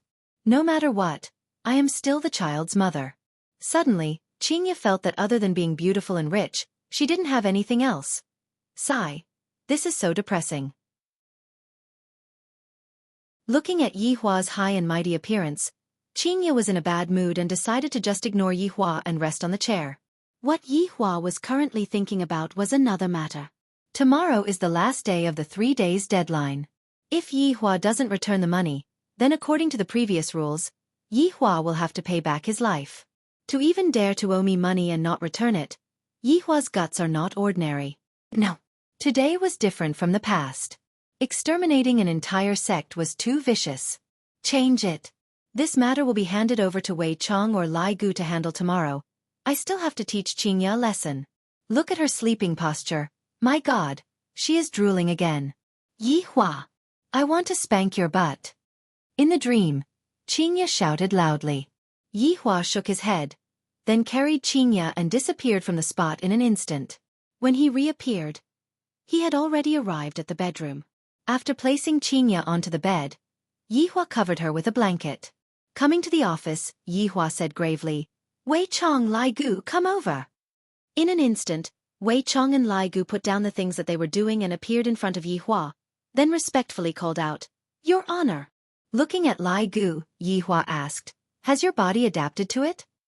Lai Gu said happily, "It is all thanks to your honor that subordinate was able to create a body for subordinate. Subordinate was able to experience the joy of being a human. Actually, I still prefer you to transform into a dog." Yi Hua lit up a cigarette and said. Lai Gu expressed that he was very embarrassed, while the corner of Wei Chang's mouth arced up. "Wei Chang, subordinate is here. What is the meaning between you and that waiter?" Yi Hua asked. Wei Chang didn't dare to be careless and said gravely, "Your honor, subordinate is currently experiencing the feelings of humans." Feelings? This caused Yi Hua to be a little puzzled. "What did you gain?" Yi Hua asked. Wei Chang bowed his body and said, "After spending these few days together, subordinate discovered that the feelings of humans are very strange." Yi Hua became interested and asked, "How strange?" "When Xiao Tang is not around, subordinate will feel a bit uneasy. But when subordinate is together with Xiao Tang, subordinate will be able to calm down, that's about it." Wei Chang was also very vexed. He thought that he was poisoned. Yi Hua wrinkled his brows. "Why is this symptom a bit similar to mine?" "Lai Gu, tell me about your feelings," Yi Hua asked. Lai Gu paused for a moment, and after thinking for a while he finally said, They are very awesome. Yi Hua, Wei Chang. Wei Chang, if I were to ask you to go and kill that waiter right now, what would you do?" Yi Hua's aura suddenly changed, and sharp killing intent emerged out from his body. A trace of hesitation appeared in Wei Chang's gaze, but very quickly, he changed his mind and knelt down on one knee. "Subordinate will solemnly obey your honor's command." Yi Hua waved his hand. "All right, don't make it so serious. Wei Chang, it is fine for you to get a girlfriend and experience human nature, but your real identity has to be hidden. If your little girlfriend finds out, you should know how to deal with it." "Subordinate understands." Wei Chang lowered his head and replied. "Lai Gu, you are the same. Subordinate obeys your command." Yi Hua lit up another cigarette and asked, "Do you smoke?" Wei Chang said, "Subordinate doesn't smoke." "Lai Gu, smoking is bad for the lungs." Wei Chang looked towards Lai Gu confusedly. "You still have lungs? Is there any news about the other 5 sins?" Yi Hua took a puff of the cigarette and exhaled out the smoke. Lai Gu changed his frivolous expression and said solemnly, "Not at the moment. Your honor, it has already been 5 years. The other 5 sins have not been found yet. I am afraid that something unexpected has happened." Wei Chang's tone was filled with killing intent. Towards traitors, there was no need to give any face, even if the traitor was a former comrade. Yi Hua let out a breath. "Each of you 7 sins have your own unique points. If they were to join hands, the 2 of you would not be their match, but you are still able to fight them one-on-one." Wei Chang and Lai Gu remained silent. The other 5 sins were powerful. Not only were they powerful, their personalities were also twisted. How could Yi Hua and his 2 subordinates not have twisted personalities as well? It was just that after learning for 5 years, their personalities became slightly better. However, who knows what the other 5 sins are doing? Perhaps they are still maintaining their original character. Yi Hua extinguished the cigarette butt, and a trace of red light flashed past his pitch-black pupils. "My 7 subordinates are just like my 7 children. If the other 5 sins were to really betray me, should I kill them or not? Furthermore, the strength of the other 5 sins is not to be underestimated. Let's put this problem aside first. We will deal with it in the future. Let's deal with that Xiao family that owes money and doesn't return it first." Yi Hua sat on the boss's chair and said calmly. Chapter 95. Lai Gu let out a sigh of relief. "This kind of small matter is what Wei Chang likes to do the most. It is still more comfortable for me to lie on the bed." "Lai Gu, how do you think we should deal with this matter?" Yi Hua asked. The latter paused and swallowed his saliva. "His honor is here to test me again. I cannot be careless." "Your honor, just a mere human dares to not pay back the money he owes, of course. He has to pay back the money with his life. Kill them all." Lai Gu was still the same as before, killing all the people he meets. "Wei Chang, how do you think we should deal with this matter?" Wei Chang pursed his dry lips. "According to the usual routine, I will definitely kill all the people I meet. I can give up the money, but I cannot lose my face. However, his honor will definitely not follow the usual routine, just like that long out yen. Your honor, those who owe money and don't pay back are the most evil. I suggest that we kill the person closest to them. Yi Hua was somewhat attracted by Wei Chang's suggestion. This is a bit interesting, tell me about it. Subordinate thinks that what humans fear the most is losing their loved ones. In the past, when we were fighting all over the world, we also saw it, but we didn't understand it. However, after 5 years of understanding, other than money, what humans care about is their family. Lai Gu took a look at Wei Chang. Where did this gluttonous freak find this fallacious reasoning from? Lai Gu, look at Wei Chang. When can you be as sensible as Wei Chang? Yi Hua was gratified. I finally made Wei Chang's IQ online. Subordinate is incompetent. I will definitely properly learn about human nature in the future. Lai Gu thought in his heart, learning about human nature on the bed. Yi Hua continued to ask, Wei Chang, who do you think Xiao Yi cares about the most? Here comes another problem. Wei Chang thought to himself, if it's me, other than his honor, it would be Xiao Tang. That's right. It's a woman. Subordinate thinks that the person Xiao Yi cares about the most is definitely his woman. Yi Hua felt that what Wei Chang said was reasonable. Nothing in life is more important than losing one's true love. Yi Hua went into a daze. What am I thinking about? True love. Wei Chang, you handle this matter as you see fit. Take the money, kill the person too. I will obey your honor's command. Let's do it tomorrow night at 12 o'clock, if he returns the money, then forget it. Yi Hua added. Wei Chang and Lai Gu went into a daze, then knelt on the ground and shouted, Congratulations, your honor! What joy! These two fellows had learned the human's flattery skills the most. Lai Gu sighed with emotion. His honor is clearly able to use his martial power, yet, he just had to use his brain. As a subordinate, I am truly unable to catch up to him. What Lai Gu said is right. If it was in the past, his honor would have long since ordered us to kill him.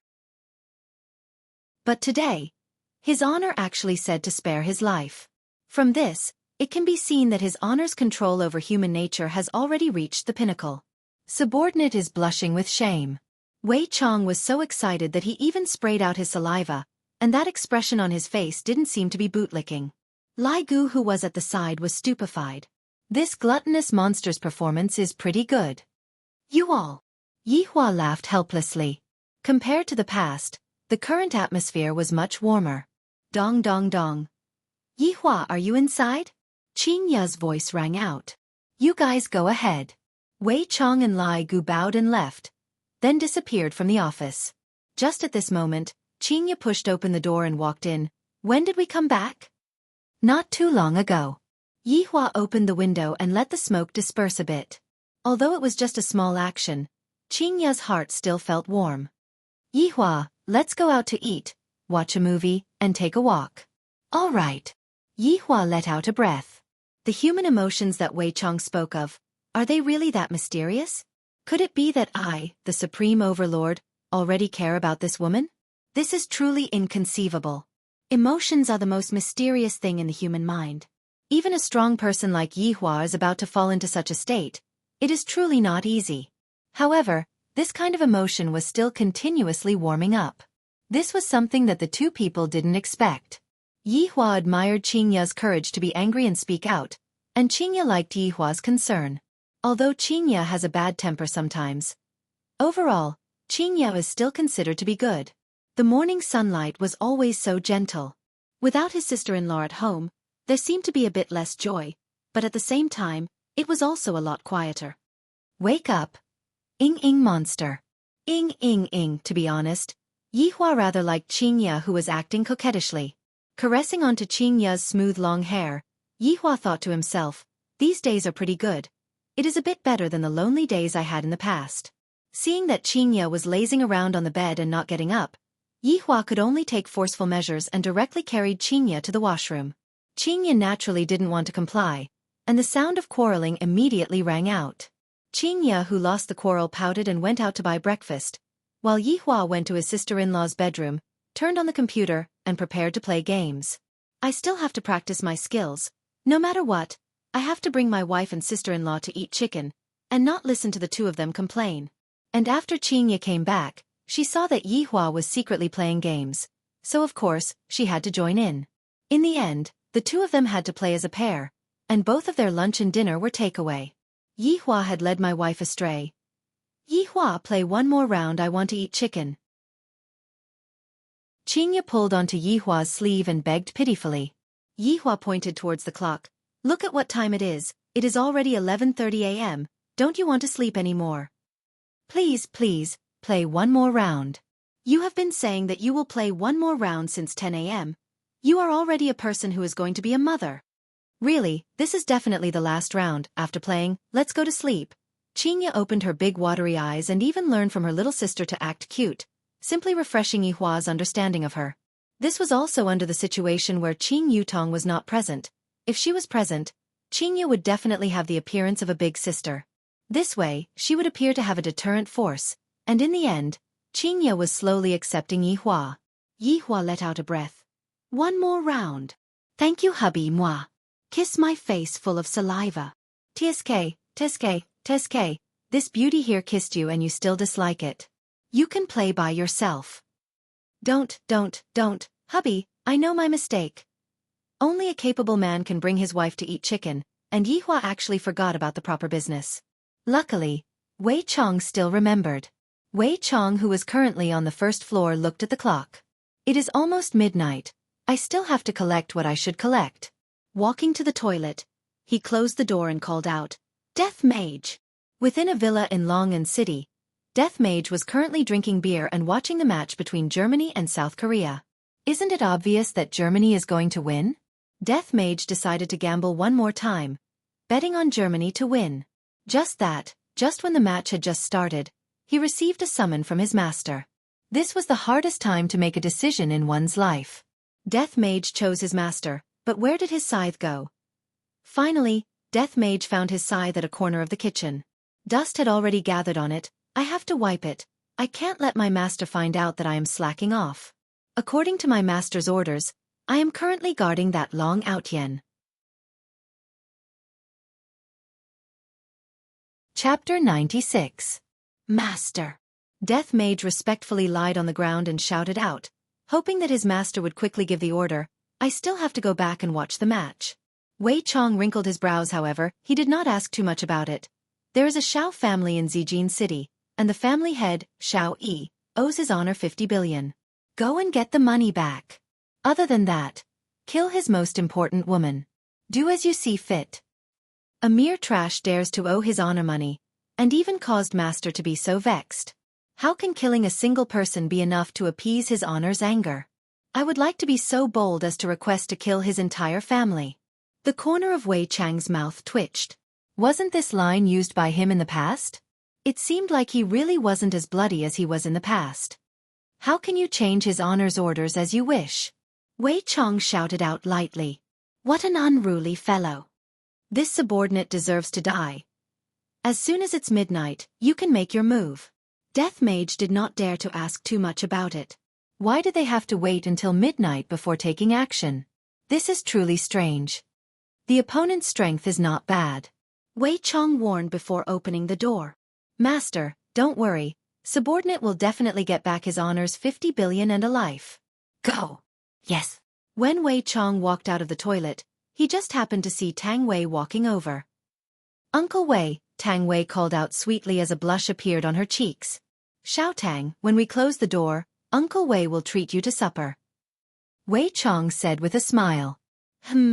Yihua thought that Wei Chong would personally take action, but who knew that Wei Chong had a date at night, and thus called his subordinate over. In actuality, his subordinate was still going to watch the football match at night. If it wasn't for Wei Chong saying that the opponent wasn't weak, Death Mage would definitely have sent his subordinate over. The Zijin City's Xiao family was located in the northern suburbs. This was a manor that occupied an extremely large area. To be precise, it was not a manor, but a mansion. Just like the residence of the prince in the past, it was all Chinese-style buildings, with small bridges and flowing water. The environment was elegant, and it was the enjoyment of an emperor. In the east courtyard of the Xiao family, Xiao Yi was lying on a big bed with two beautiful wives beside him. One of them was Nangong Sini and the other was Yuqi. She was the most beautiful girl in the school, but she was taken away by Xiao Yi. But that was 10 years ago. Although it had been 10 years, Xiao Yi's wives were still the same as before, showing no signs of aging. This was all thanks to Xiao Yi himself.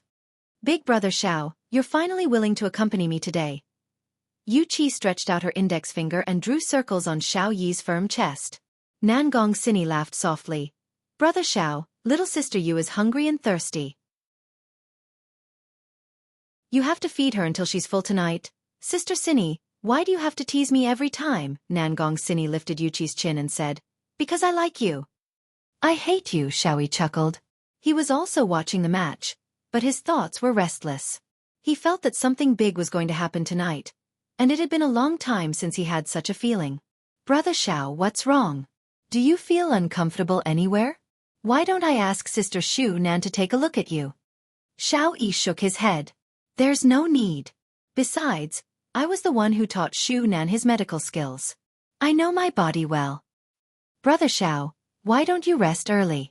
You still have to take Yun to sign up for the children's soccer team tomorrow. The little guy is very excited today. Sister Sini coaxed him for a long time before he fell asleep, Yu Qi said softly. She then rubbed her belly and smiled happily. Oh, is Yun that excited? Xiao Yi laughed. Although he had many wives, it was very difficult for them to get pregnant. Until now, he had only given birth to one son, Xiao Yun. Of course, Yu Qi was also pregnant. It was already 3 months, and it was a girl. She couldn't bear it for 3 months, and tonight, she had to do something. Nangong Sini said with a smile. Isn't that so? Recently, the little guy has been saying that he wants to enter the national team and play in the World Cup to win glory for our country. Not bad. He already knows how to win glory at such a young age. Xiao Yi was very happy and looked forward to the arrival of his daughter. After a pause, Xiao Yi said, Sini, I will start my seclusion tomorrow. I have a feeling that something big is going to happen. Okay, don't worry and go into seclusion. I will look after the company, Nangong Sini said. Sister Sini, I also want to go to the company to help you, Yu Qi said pitifully. You, just stay at home and wait for the delivery. Otherwise, someone will say that I mistreat the pregnant woman again. Nangong Sini poked her husband's arm. Hubby, let's go to sleep. It is already 11:50 p.m. Yu Qi lightly bit onto her lips, expressing that she was feeling very uncomfortable. Xiao Yi laughed. Let's watch for another 10 minutes. If Germany doesn't score a goal, we will go to sleep and feed you properly. Annoying, Nangong Sini laughed helplessly. Today, you guys are the home team, I am here to cheer for you guys. Sini, don't even think about running away. Give birth to another one for me. Xiao Yi said straightforwardly. Don't, the other sisters are going to be jealous of me to death. Ha ha. Xiao Yi's arrogant laughter immediately rang out in the room. This is the peak of life, hugging onto one's left and one's right, and it's still joyful and harmonious. At this moment, outside of Xiao Residence's wall, Death Mage was leaning on the wall while hugging onto his sickle of death. His 5 hand bones were holding onto his phone, and the phone was still lying horizontally. The commentator's passionate voice was currently ringing out from the phone. 100 meters away from Death Mage, there were a few scouts that were holding onto night vision goggles and looking at the situation. Quickly look at the wall, there is an idiot. Quickly let me take a look, damn it. Seriously, not only did he not sleep in the middle of the night, he actually came to Xiao Residence to cosplay, and he even dressed up as a Grim Reaper. Awesome. He seems to be watching the World Cup. Did you place a bet on the match between Germany and South Korea tonight? Of course, Germany is the defending champion. I even used the money that I used to buy a house to bet that Germany will win. Me too. If Germany wins, I will become a young model at the club. If Germany loses, I will become a slave. Haha, you know me best, my brother. However, we have already waited for a few days, and we still haven't seen a single ghost. That's right, there are only damned mosquitoes. Death Mage naturally knew that there were a few groups of humans in the surroundings, but he was not interested in caring about them. Right now, what he was concerned about was the match. Germany team, quickly score a goal. There are still 8 minutes before I have to start working. If I were to lose tonight, all of them will be castrated. Mother Fastress Kerr, this family is truly tired of living, to actually dare to even owe his honor money, causing me to not be able to watch the match in the middle of the night. It is a pity that his honor asked me to only kill one person. What kind of great luck did they have? Looking at the time on the phone, Germany team still did not score a goal. Death Mage let out a breath of relief. After I teach them a lesson, I will cheat, I swear. Next time, I will definitely not cheat. After keeping away his phone, Death Mage raised up his scythe and walked towards the front door step by step. Going through the back door? That is impossible, it is impossible in this lifetime. Who is it? Of course, Xiao family had their own security measures. When Xiao family saw a person that was wearing a black robe and holding onto a scythe that was even taller than a person, and that scythe's blade was shining with a silver light under the moonlight, Xiao family's appearance had already explained everything. Chapter 97. It was just that the Xiao clan's security did not expect that there would be someone who dared to come here alone. This aura was not bad, and they did not know where that prop came from. GGG. Death Mage naturally wouldn't be able to speak, and only Wei Chong was able to understand what Death Mage was saying. Imperial translation: they're here to collect their debt. Where did this lunatic come from? Get lost. Otherwise, we'll beat you up. One of the security guards took out an electric baton and poked it in his palm. GGG, Imperial translation. If it wasn't for His Honor's request to only kill one person, the two of you would have long turned into dust on the ground. Yo, I'm giving you face but you don't want it. What the hell are you laughing at? See if I don't beat you to death. Two rays of black light shot out from Death Mage's hand, and the security guards who were still acting arrogantly just a moment ago were instantly unable to move. They were unable to even shout out, and only their eyes were filled with shock and fear. The jaws of the spy squatting outside almost dropped to the ground. Damn it! They weren't here to be funny, they were here to cause trouble. Hurry, hurry, hurry. Quick, report the situation here. Very quickly, the situation at this side fell into the ears of the various big clans. The sky above Zijin City was suddenly covered by a layer of dark clouds, and it was filled with oppression. Death Mage walked past the two of them, and with a push of his arms, the front door of the Xiao family was easily pushed open. When the security guards inside saw that the front door was pushed open by a stranger who was dressed like a Grim Reaper, without saying anything, they immediately took out their guns and opened fire. Bang bang bang. The gunshot was so ear-piercing in the quiet night.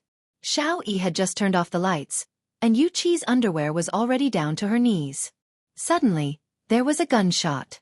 How many years has it been? When did so many gunshots come from the Xiao family? The two wives were also shocked.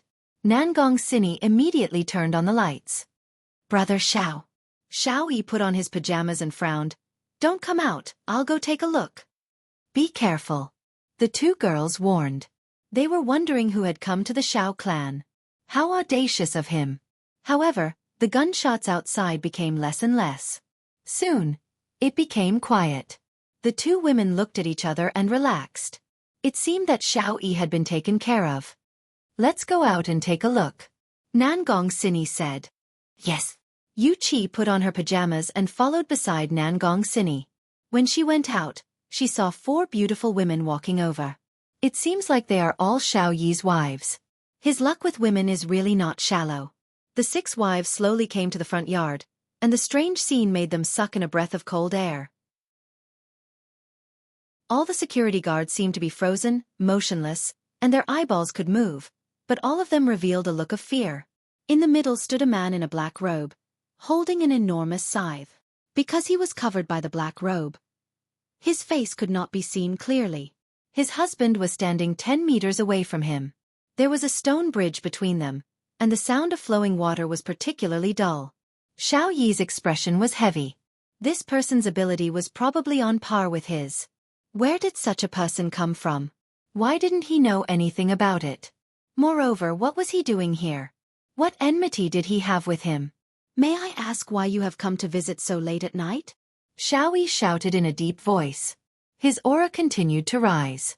Even if he lost, he didn't want to lose. He. Death Mage let out a strange sound again, and the 6 beauties couldn't help but feel a chill run down their spines. I'm afraid it isn't appropriate for you to tease me like this. Xiao Yi was a man with a temper. Furthermore, he was an immortal emperor in his previous life, and he was revered by thousands of people. Although he hadn't fully recovered his cultivation, he still had his dignity. Death Mage suddenly waved the scythe in his hand. Xiao Yi thought that Death Mage was going to attack him, and a green long sword condensed in his hand. This sword was called the Broken Emperor Sword, and it was personally forged by Xiao Yi. The body of the sword was green, and there were all kinds of runes on it. When activated by his cultivation, it would emit a dazzling light, and it was the Act-Tough King Xiao Yi's most proficient weapon. However, when he saw that Death Mage wasn't going to attack him, but was instead taking out his phone, his expression became even uglier, especially when he was so scared that he took out his weapon. Suddenly, the voice of the commentator of the World Cup rang out from Death Mage's phone. I was watching it too. Could it be that he was watching the match between Germany and South Korea? Why would such a strong person do such a weird thing? That's right, Death Mage was squatting in a corner watching the World Cup, and the face scan unlock was still on that screen. Death Mage took a glance at the screen. Damn it, it's still 0-0. I better get down to business first. Stretching out the hand bone, Death Mage was drawing on the phone's screen, not knowing what he was doing. Meanwhile, Xiao Yi was able to see that hand bone. This isn't a human. However, the 6 wives who were far away were not able to see anything clearly. When Death Mage took out the phone's screen, the words on the screen were very big, and they were even scrolling across the screen. There weren't many words, but it caused Xiao Yi to be incomparably shocked, and even the 6 wives were dumbfounded. 2 words could be seen scrolling across the phone's screen. Return the money. There were even 3 exclamation marks, indicating that Death Mage was very angry. Xiao Yi tightly held onto the Broken Emperor Sword in his hand. I am here to trample on the debt. When have I ever owed someone money? What a joke. Not right. That night 3 days ago, that man. Could it be that that man told me to come here to trample on the debt? Calculating the time that Qing Yutong called me, today just happens to be the 3rd day. Just like that, it's already a match. 50 billion. What that prodigal earned was all cash. And where would I find 50 billion in cash? It is possible to gather the money, but if the capital chain is broken, the company will definitely be suppressed by others. This was also why I wanted to deny the 50 billion. If it was 5 billion, it would still be fine. Nangong Sini also thought so, but she didn't expect that the person who denied the money would come to trample on the debt, and this person even made her husband vigilant. Sisters, let's go in, don't disturb Brother Xiao. Nangong Sini said tenderly. Towards her husband, she trusted him a lot. It could be said that her husband had never been defeated before. The women had also seen such a scene before. Although they were worried, they didn't want to distract their husband. All of them returned to the backyard and waited for their husband's triumphant return. Xiao Yi's gaze was deep, and at the same time, the desire that he had been immersed in for a long time was ignited. Being unrivaled is lonely. It has been a long time since I was this excited. Right now, it is hard to find an opponent. It is either that the opponent has some misgivings, or the opponent doesn't dare to. In any case, there are all sorts of reasons. And this person in front of me, wrong. He is not a human. No matter what he came here for today. This battle must definitely be fought, and it must be won. If not, Xiao family will become a laughingstock in the entire north. This is something that is absolutely not allowed to happen. I reckon that right now, there are already a lot of eyes staring at us. Xiao Yi took a deep breath. Let's fight at another place. Death Mage waved his left hand, indicating that he didn't mind. Such a disdainful action caused Xiao Yi to sneer. You don't even know who is standing in front of you. Do you think that I, the Emperor, will be afraid of you? Chapter 98. The 2 of them instantly disappeared from the Xiao mansion. When they appeared again, they were already in the mountains several kilometers away. This place was desolate and uninhabited, and it was extremely suitable for a fierce battle. Just like what Xiao Yi had expected, all of the leaders of the powerful families in Zijin City knew about what had happened to the Xiao family.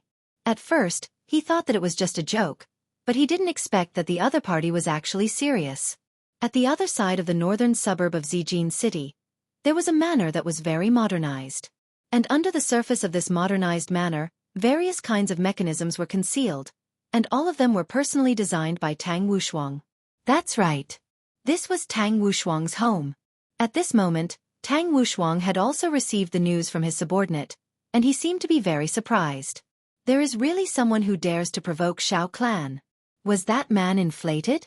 Or ignorance? Bam! Bang! I won! Tang Wushuang let out a heavy sigh. He had married over 10 wives, and only after he married them did he realize that all of them were gambling experts. Even his gold desert eagle was used as a gambling cushion. Standing up, Tang Wushuang placed his hands behind his back and let out a long sigh. Why are all the people with the surname Tang so miserable? Could it be that I am the reincarnation of Tang Bohu, Wuxia? Quan Rong walked over with a smile. Tang Wushuang was gratified. Finally, there was someone who was obedient. Rong you. Wushuang, I'm out of money. Give me a few million first. Tang Wushuang's entire body froze. Wushuang, I'm just joking. Tang Wushuang couldn't help but rub his wife's nose. Little mischievous, I'm afraid a few million is not enough. How about 10 million? Tang Wushuang requested for a close-up shot of the scene where Tang Wushuang spurted out blood. All right, I won't joke around anymore. Did something happen on Brother Zhao's side? Quan Rong pinched her husband's face and smiled. What a fool. Tang Wushuang smiled helplessly. And there's news. If I didn't guess wrongly, they should be here to collect the debt. Wushuang, Brother Xiao is so powerful. He should be able to settle this easily. Rong, do you mean that you don't want me to get involved in this matter? Tang Wushuang wrinkled his brows. He didn't understand the profound meaning behind Rong's words. Quan Rong held onto Tang Wushuang's arm and walked out of the chess room. Then they arrived at the garden outside. Firstly, Brother Zhao's strength is very powerful, and even if you were to go, you wouldn't be able to do anything. We won't do something like adding flowers to brocade, and if we are going to do something, we will have to do something like sending charcoal in snowy weather. Timely help? Tang Wushuang's brows became very deep. Brother Zhao's reputation in the circle is very big, even surpassing yours. Wushuang, although you don't say it, I can see that you still care about it. Quan Rong looked at her husband's expression and continued. Tonight, if Brother Xiao is safe and sound, we will pretend that we didn't say anything. If anything happens to Brother Xiao, Wushuang, this is your chance. But Tang Wushuang fell into a multiple-choice question, and it was very hard for him to make a decision. Wushuang, if Brother Xiao really falls tonight, you really have to prepare for a rainy day. Zijin City will undergo another big reshuffle. All the big families, hidden families, sects, the world of cultivators, the world of special abilities, and those who live under the wings of the Xiao family will have to make new choices. But I don't want to betray Brother Xiao. After all, he saved my life. Quan Rong sighed. How could she not know? But to help her man reach the top, she would have to sacrifice a lot. Wushuang, I'm not asking you to betray Brother Xiao. You just need to be a good person. In an instant, Tang Wushuang understood what his wife meant. If Brother Xiao were to be defeated tonight, then the entire Xiao family would be without a leader, and with the identity of Xiao Yi's brother, he would be able to support the Xiao family once again. Not only that, he would be able to obtain benefits from this, and furthermore, he wouldn't lose his reputation, and other people would even praise him for being loyal. Wushuang, don't think too much. Brother Xiao is very powerful. There are countless people who want to take him down, but none of them succeeded. It's very difficult for the thing we're talking about to happen. If it happens, it'll be your chance. Of course, you don't have to choose this path. After all, it's just a suggestion. Quan Rong kissed her husband's cheek and walked into the house, but suddenly stopped, as if she had thought of something. Wushuang, you still have a master. Xiao Yi doesn't have this. Tang Wushuang's body trembled. Master. How could he not know that this was a rare opportunity to swallow up the Xiao family? Then, the whole Tang family would be flipped upside down.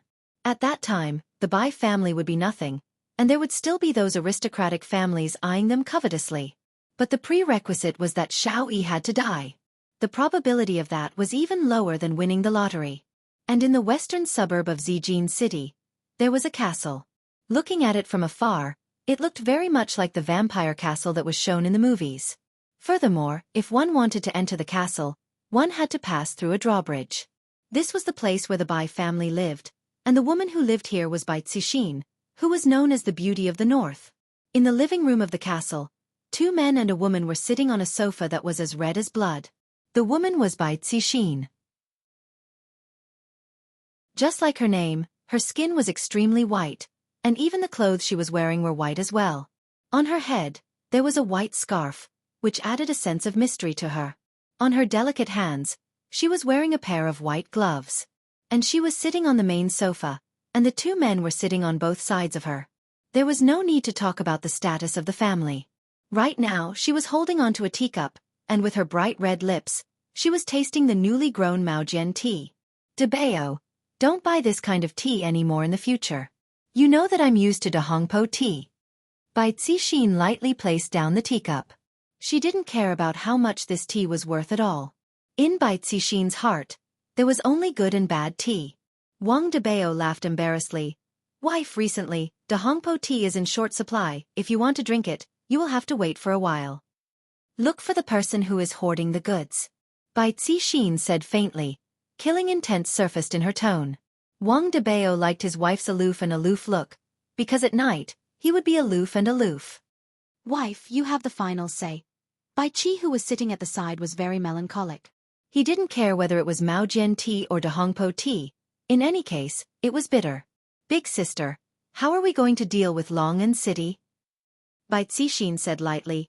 They are just some insignificant small figures. During this period of time, don't go to the south. Understood, big sister. Bai Qi paused for a moment, then asked curiously. Big sister, we just gave away that 50 billion? Is that true? Bai Qi still didn't understand his own big sister. On the surface, his big sister looked gentle and pleasant, but in the dark, she was actually a female devil. This time, brother-in-law lost 50 billion, and when it was time for him to return the money, he would definitely ask big sister, and big sister actually agreed to it. In actuality, Wang Debao was also curious. He felt that his wife's intention was rather deep, but he didn't dare to ask about it. If he were to ask about it, it would make him seem like an idiot, as if he didn't even understand what was going on. It just so happened that his brother-in-law asked about it, and everything went so smoothly. Debao, what do you think? Bai Cixin suddenly asked her husband.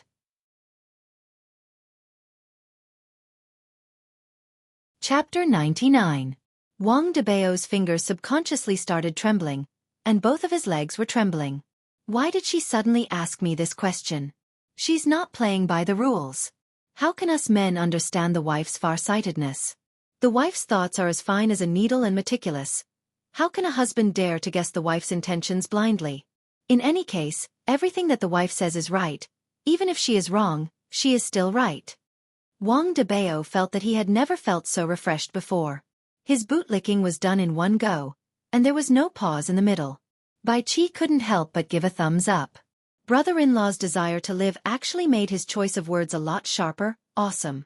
Bai Cixin lightly tapped onto her husband's forehead and said indifferently, When did I say that I will really give them the 50 billion? The use of the 50 billion will be tonight. Whether it is worth it or not will also be decided tonight. If it is not worth it, then we will take it back. Zijin City will not have a Qing family anymore.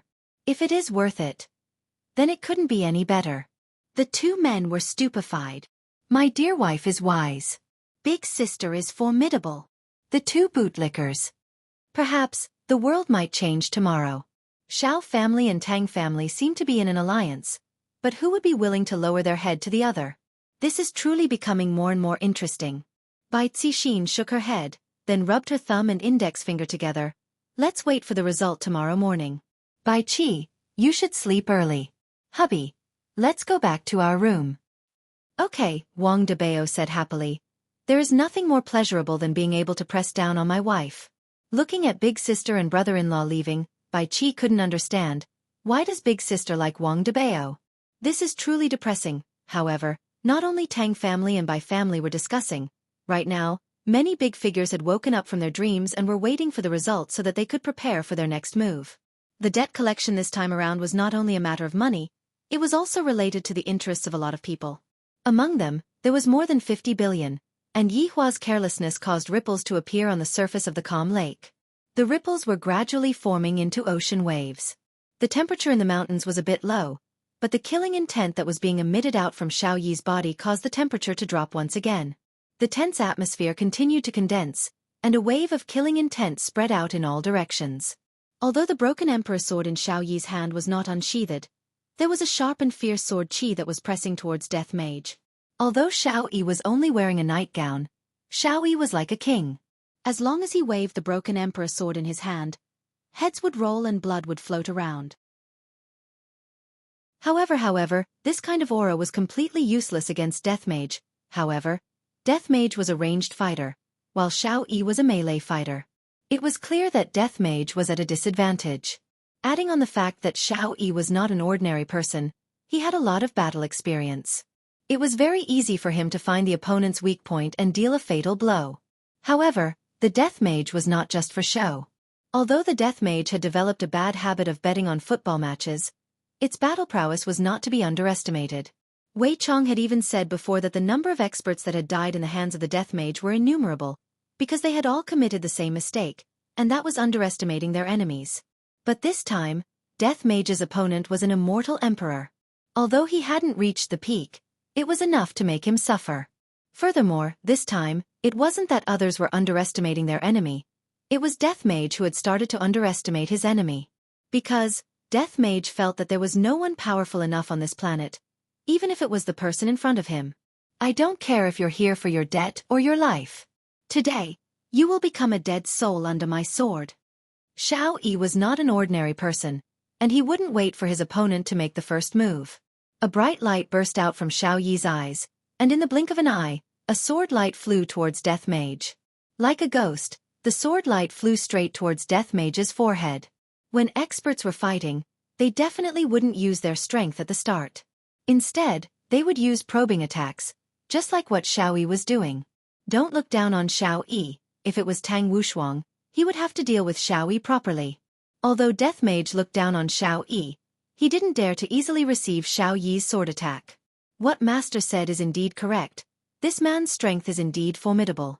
No matter if it is his strength or his speed, this man has already seen through the next sword attack.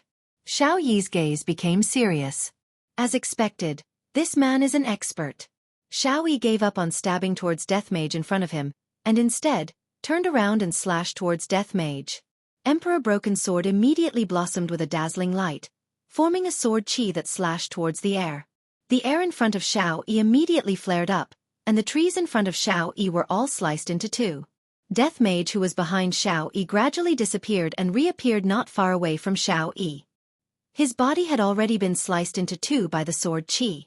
Actually, in that instant, Xiao Yi felt that there was something wrong with the Death Mage in front of him, so he decisively swung his sword at Death Mage.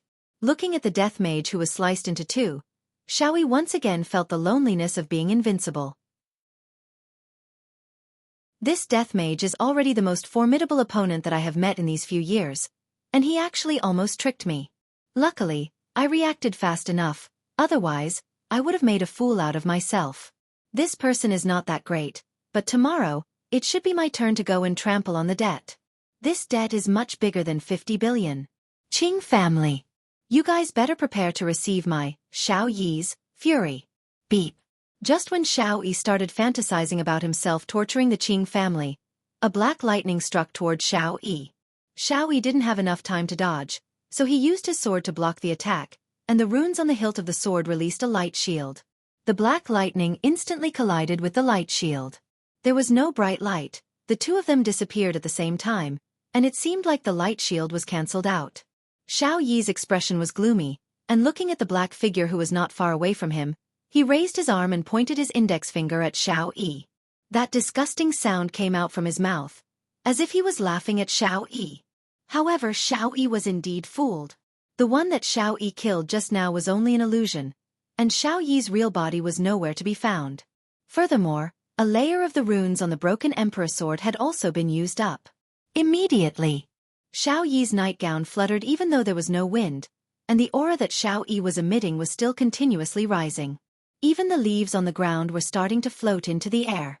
When Death Mage saw Xiao Yi who was in front of him, he became interested. Xiao Yi is the strongest human that I have seen in the past 5 years, just that, the smell that Xiao Yi is emitting is very nauseating. Heaven Punishment Sword Art. Brahma Heaven's Will. When had Xiao Yi ever been deceived like this before, Xiao Yi decided to take out his trump card and end the battle quickly. The broken Emperor sword seemed to have sensed its master's fury and soared into the sky. In this pitch-black night, The broken Emperor sword shone like a star. A terrifying power quickly gathered at the tip of the broken Emperor sword, and the sky immediately changed color, and a rumbling sound suddenly rang out, piercing through the entire world. Death Mage raised his head and looked at the sky, then fiercely stabbed the death scythe into the ground with his right hand. Boom! The rumbling sound caused Xiao Yi's expression to sink even further. My opponent's strength is actually this strong as well. That stab from the scythe just now caused the entire ground to shake. Death Mage stretched out 5 of his fingers, and black threads were coming out from all 5 of his fingers. GGG, Royal Translation, Cave of Darkness. Chapter 100. However, no matter what technique you use, no matter if you are a human or a ghost, you will still have to die under my sword. Xiao Yi shouted out lightly as his fingers quickly formed seals. Broken Emperor sword that was in the sky shot out a dazzling light, and that dazzling light brought along a terrifying power as it struck towards Death Mage who was on the ground. Before the dazzling light even touched the ground, the powerful airwave that was emitted from the dazzling light already caused all of the trees to collapse, instantly razing the ground to the ground. From this, it could be seen just how powerful this move was. And under this terrifying power, there was also a huge sound wave attack. However, Death Mage seems to have no eardrums. Go and die, trash. No matter who it is, don't even think about acting cool in front of me, Xiao Yi. The people who acted cool in front of me have all been sent to hell, and you are no exception. Death Mage really didn't know how to speak. If it was possible, I would definitely have a verbal battle with Xiao Yi. You are still acting cool like this, I will beat you up. Looking at the terrifying dazzling light that was coming towards him, Death Mage controlled the Cave of Darkness and used it to block in front of him. Then, he secretly took out his phone and looked at the result of the match. The first half has ended. Germany and South Korea have yet to score a goal. I wonder who will score a goal first in the second half. I am truly looking forward to it. The sound that came out from the phone wasn't loud, but Xiao Yi heard it. Him. He still has the mood to watch the World Cup. He is ignoring me, ignoring my aura, ignoring my technique, and even more so, ignoring my ability to act cool. If that's the case, there are only 2 results today. Either you die, or I die. Death Mage quickly kept his phone, then faced Xiao Yi's big move with a serious expression. After all, I have to respect others, I can't trample on others' dignity, and I can't sneakily watch the World Cup while others are using big moves. Go and die! Xiao Yi shouted out. Seems like he was really angered by Death Mage's actions. However, the dazzling light shot into the cave, and then, everything returned to normal. A cold wind blew onto Xiao Yi's nightgown, and also blew onto Death Mage's black robe. Right now, Xiao Yi's stupefaction should be accompanied by a sad eru. Only then would it be able to bring out the stupefaction in Xiao Yi's heart. This is impossible. Just who are you? Xiao Yi shouted out gravely. GGG, Imperial Translation, your dad. After Xiao Yi heard this, his face alternated between white and red. He was still teasing him. His eyes narrowed and his hands quickly formed seals. Congratulations, you've successfully angered this emperor. Heaven Punishment Sword Technique, Buddha's Fury 9 Lotus. The broken emperor sword which was floating in the air, shone brightly, and the body of the sword trembled violently. Bang! One divided into 2 and then more and more. In a split second, the 9 broken emperor swords floated above the Death Mage, locking onto the Death Mage from all directions. Furthermore, the 9 broken emperor swords were condensing a power that was even more frightening than before. When this power was formed, the entire space around the Death Mage was violently distorted. Just like Xiao Yi's handsome face, it was incomparably malevolent. Xiao Yi hadn't used this move in a long time. He felt that no one in this world could block it. When he was an immortal emperor, he used it and the opponent disappeared without a trace. One could see how powerful this move was. However, his opponent this time was Death Mage, Wei Chang's valiant general. It stretched out its 10 bony fingers, and black fog appeared on its fingertips, just like before. Imperial Translation, 9 dark acupoints. 9 mirror-like bottomless abysses appeared around Death Mage. Xiao Yi, who was not far away from Death Mage, was stupefied. Just a moment ago, the mirror that Death Mage summoned out swallowed my attack, and this time, I have to continuously shoot out 9 times. And to think that Death Mage summoned out 9 mirror-like things as well. Just what the hell is this? Why are they able to swallow my attack? However, this time it is different. The might of every single one of the mirror-like things is much stronger than before. No matter how deep your black hole is, I have to pierce through it. As expected, 9 mirror-like light beams shot down from the sky, and the entire sky became as bright as day. The scene was rather spectacular. Even the few people who were floating in the sky a few miles away from Death Mage sucked in a breath of cold air when they saw this scene. As expected of the Xiao family's family master. But, after the 9 mirror-like light beams shot down, the night was still night, the crickets were still chirping, and the people who were stupefied were still stupefied. Xiaoyi rubbed his eyes. After the 9 mirror-like light beams shot down from the sky, not even a fart was let out. How is this possible? Even the weakened version of Buddha's Fury 9 Lotus wouldn't have such an effect. Death Mage let out a strange laughter once again. Don't misunderstand. This is not a mockery. Well, that was a mockery. Death Mage suddenly opened up both of his arms, and a strange black mist suddenly blossomed out from his body. The black mist corroded the ground like a virus, causing Xiao Yi's face to turn pale with fright. The black mist was like a tentacle that was trying to attack him. Xiao Yi did not have the time to think and immediately dodged. Tentacles of Darkness. This was one of the Death Mage's ultimate spells. It had a very strong corrosive power and penetrative power.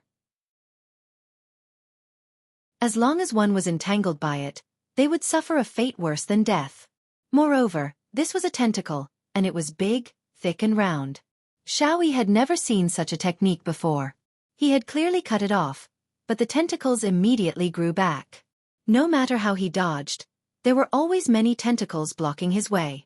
As an immortal emperor, Xiao Yi was like a monkey running around. His sweat quickly soaked his robe.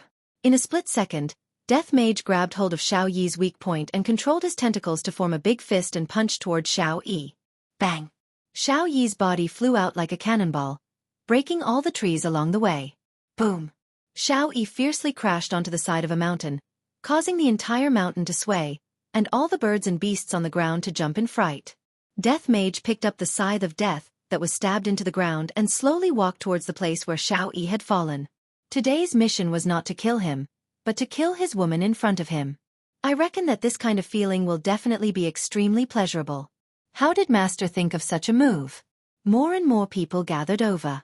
They did not enter the battlefield and chose to watch from a few miles away. Some of them were enemies, but for this kind of incomparable battle, they temporarily put aside their grudges. However, from the looks of it, Xiao Yi's opponents were not weak at all.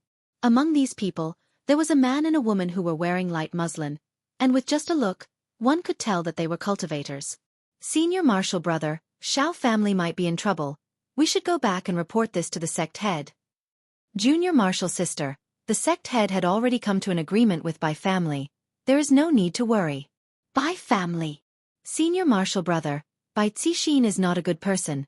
Cooperating with them, we. Junior Marshal Sister, although Bai Zixin is vicious, we still need Bai family's resources. After this battle, we still have to make a trip to the south. South. Why are we going there? Of course, it is to bring treasures. Curiosity appeared in the Junior Marshal Sister's eyes. What kind of treasures would require them to take the risk to sneak into the south? Everyone was incomparably shocked. Originally, they thought that Xiao Yi would be able to win easily, but from the looks of it now, Xiao Yi's strength had increased by another level. Xiao Yi was completely suppressed by Xiao Yi, and they had never seen Xiao Yi being beaten to this state before. Seems like Zijin City is really going to change. However, as an immortal emperor, how could he not have a trump card? That would be looking down on immortal emperors too much. Right when Death Mage was slowly walking towards Xiao Yi, his body suddenly stopped, and he dodged to the side. However, he was still too slow. His left arm was neatly cut off and fell onto the ground.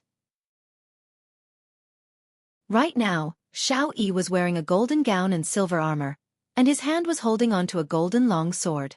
Although there was a trace of blood on the corner of his mouth and his complexion was not very good, in the end, Xiao Yi was still forced to take out his trump card. When the experts who were watching from afar saw that golden long sword, they couldn't help but break out in cold sweat.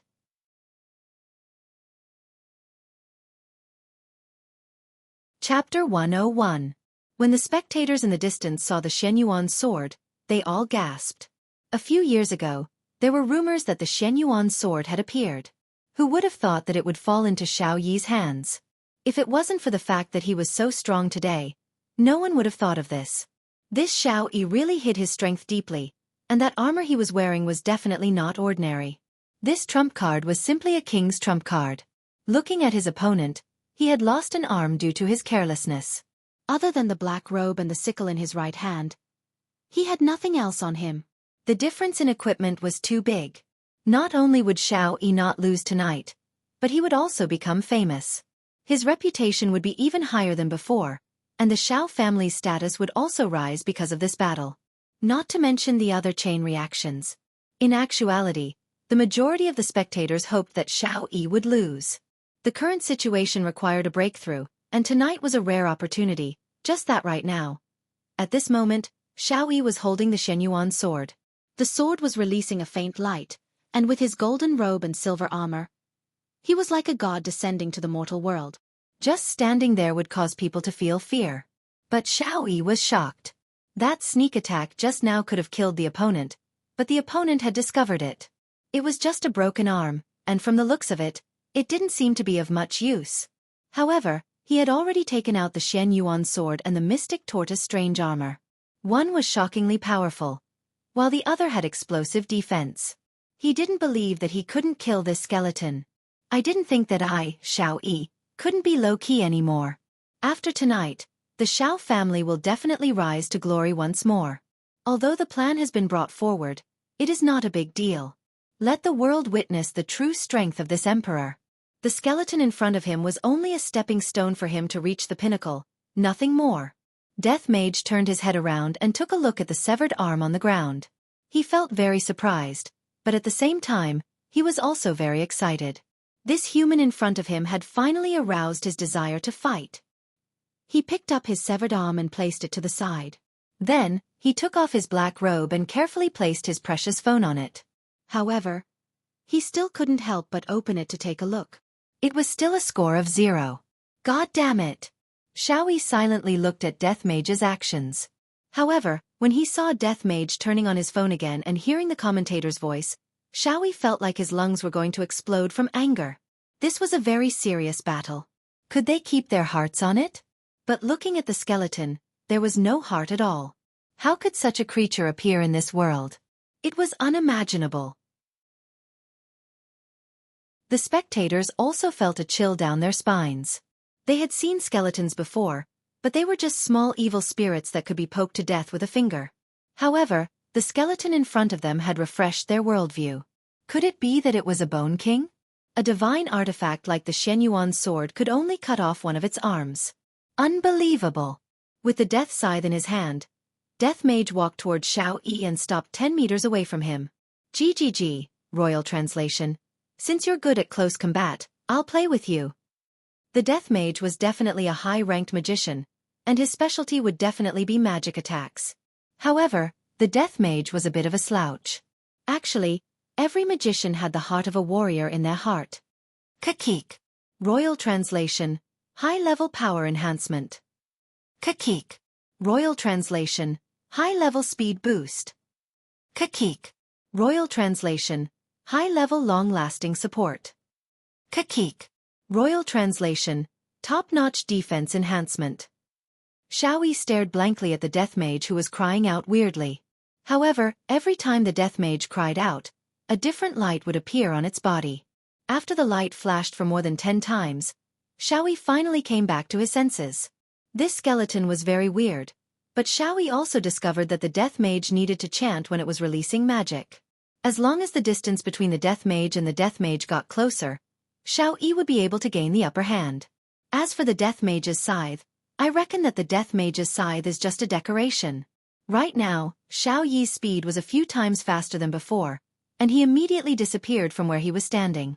A trace of red light flashed past Death Mage's hollow eyes as he raised the death scythe in his hand high up.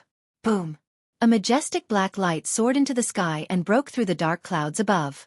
The moonlight once again shone onto the ground, and under the moonlight, the death scythe blossomed with a silver light. This wasn't just a simple light, the entire death scythe changed from black to silver. The eyes of the spectators who were a few miles away almost popped out. What is going on? How can a skeleton be so awesome, to be able to pierce through the sky with just a slight movement? However, in the next second, everyone was so frightened that they retreated a few miles away. Death Mage could be seen raising the Death Mage's scythe and fiercely slashing it forward. The huge might of the scythe spread out in a fan shape. Boom, boom, boom. Immediately, a series of rumbling sounds rang out in the world, shaking everyone's heart. Wave after wave of air was like a surging giant beast, engulfing everything in front of it. Starting from beneath Death Mage's feet, everything in front of Death Mage's body disappeared. The mountain that was still there just a moment ago had already been evaporated. The might of the Death Mage's scythe was actually so terrifying. Everyone was so frightened that they retreated frantically to prevent themselves from getting injured.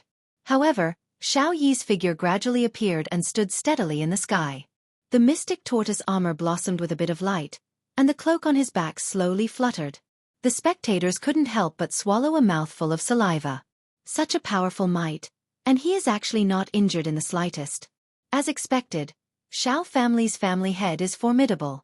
However, no one saw that there was a trace of blood on Xiao Yi's face. Xiao Yi, who was standing in the sky, looked down at Death Mage, and the astonishment in his eyes was unable to be concealed. Just now, I wanted to engage in close combat with Death Mage, and I didn't expect that Death Mage would actually make such a move. This is simply terrifying to the extreme. Not only is this Death Mage capable of long-range combat, he is also capable of close combat. Just who the fuck is this Death Mage? Just when Xiao Yi was feeling furious, he suddenly felt a killing intent coming from above his head. Xiao Yi's gaze became serious, and the Xian Yuan sword in his hand immediately slashed towards the sky. Bang! The golden Xian Yuan sword and the silver-white death scythe collided head-on, and the resulting shockwave spread out in all directions. Trees were uprooted one after another, and even the people who were standing a few miles away could feel the scorching heat rushing towards their faces. This is a true expert. On the battlefield, Death Mage looked at his scythe, and a crack actually appeared on it after being slashed by Xiao Yi's weapon. What a good weapon! Xiao Yi also saw this, and he sneered. This emperor's weapon is Xian Yuan's sword. How can it be blocked by a small scythe like yours? However, Xiao Yi forgot one thing. Just how powerful was Xian Yuan's sword? It was only able to cause a crack on Xiao Yi's weapon, and that was enough to prove that Xiao Yi's weapon was not ordinary. Of course, Xiao Yi would be immensely pleased with himself. After all, he had subconsciously placed Xiao Yi on the same level as him, and when he was able to cause damage to Xiao Yi, he would definitely feel extremely pleased.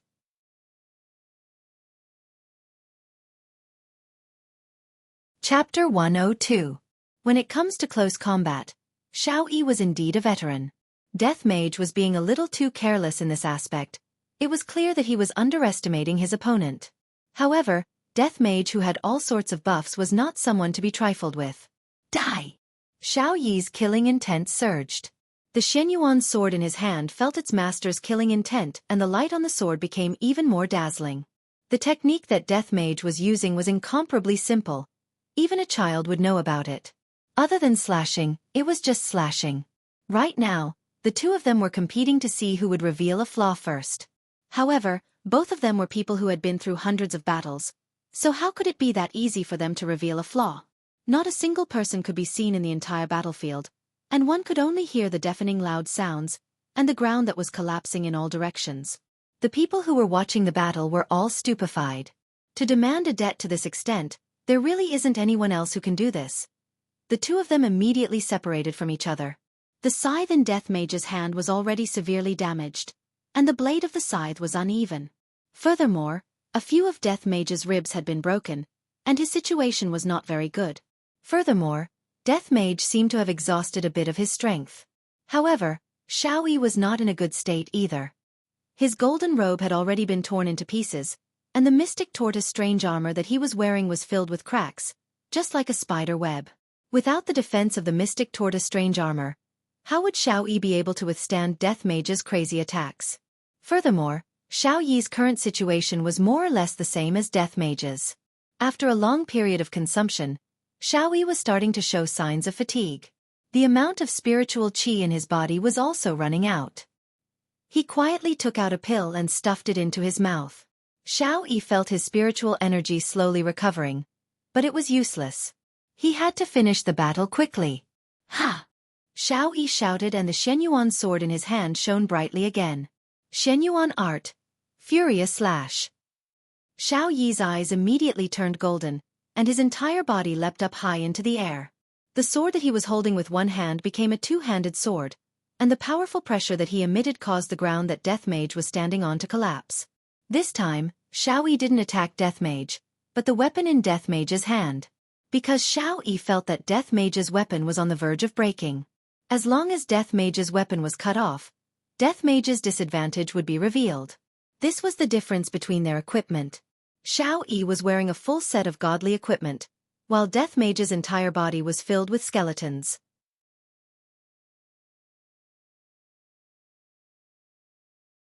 The Shenyuan sword flickered with a multicolored light, and the sword chi spread out in all directions, bringing with it an aura that could crush everything in the world.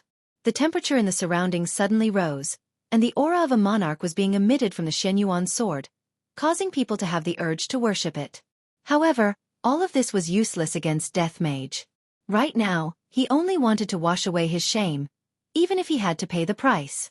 This time, Xiao Yi's timing was very good. He made a decisive decision and used this move without any hesitation. After all, Death Mage was still in the middle of chanting the Shenyuan sword, and he had yet to complete the super magic. In the next moment, Shenyuan's sword flew towards Death Mage, and everything that it passed through turned into dust. Soon after, the Shenyuan sword fiercely collided with the edge of the black mist, and a dazzling light immediately blossomed out from the Shenyuan sword, lighting up the night sky once again. Death Mage resisted the power of the Shenyuan sword with all his might. However, he had lost his left arm, and adding on the fact that his magic was exhausted, he was completely unable to resist against Xiao Yi, who had used a forbidden technique. Shenyuan's sword slowly pierced through the layer of black mist and headed straight towards Death Mage, who was within the black mist. Your honor, Master. Subordinate has failed in his task. The scorching heat emitted out from Shenyuan's sword instantly turned Death Mage into dust, and after the black mist dispersed, the world returned back to normal. Splash, splash, splash. Heavy rain suddenly started pouring down from the sky, and the rain fell onto the ground that looked like tofu dregs, and onto a person's body. The black tortoise bizarre armor that Xiao Yi was wearing was already completely broken apart, and only the shoulder guard was left. Right now, Xiao Yi was supporting himself with Shenyuan's sword, and blood was flowing out from his mouth non-stop. I didn't expect that layer of black mist to be so powerful, to be able to heavily injure me once again, making my situation even worse. Luckily, I managed to kill the black mist without any mishaps. Just that, the injuries that Xiao Yi received will probably take at least 10 years to recover. Cough, cough, cough. Xiao Yi let out a violent cough, and with every cough, blood would spurt out from his mouth. Xiao Yi's entire body was pale and powerless, just like a corpse. Although he managed to kill Death Mage, he wasn't any better off.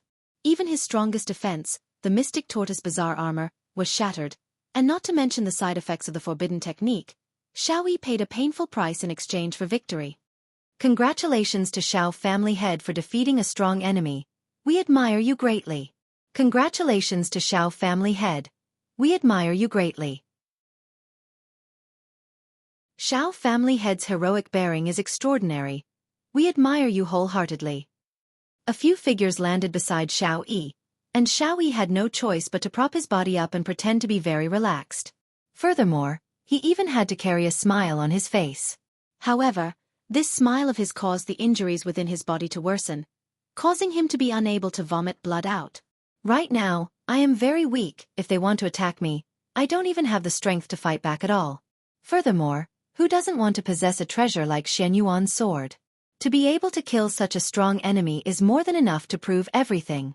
Xiao Yi straightened his back and coldly swept his gaze across everyone. The latter couldn't help but take a step back. I didn't expect that this Xiao Yi still has strength.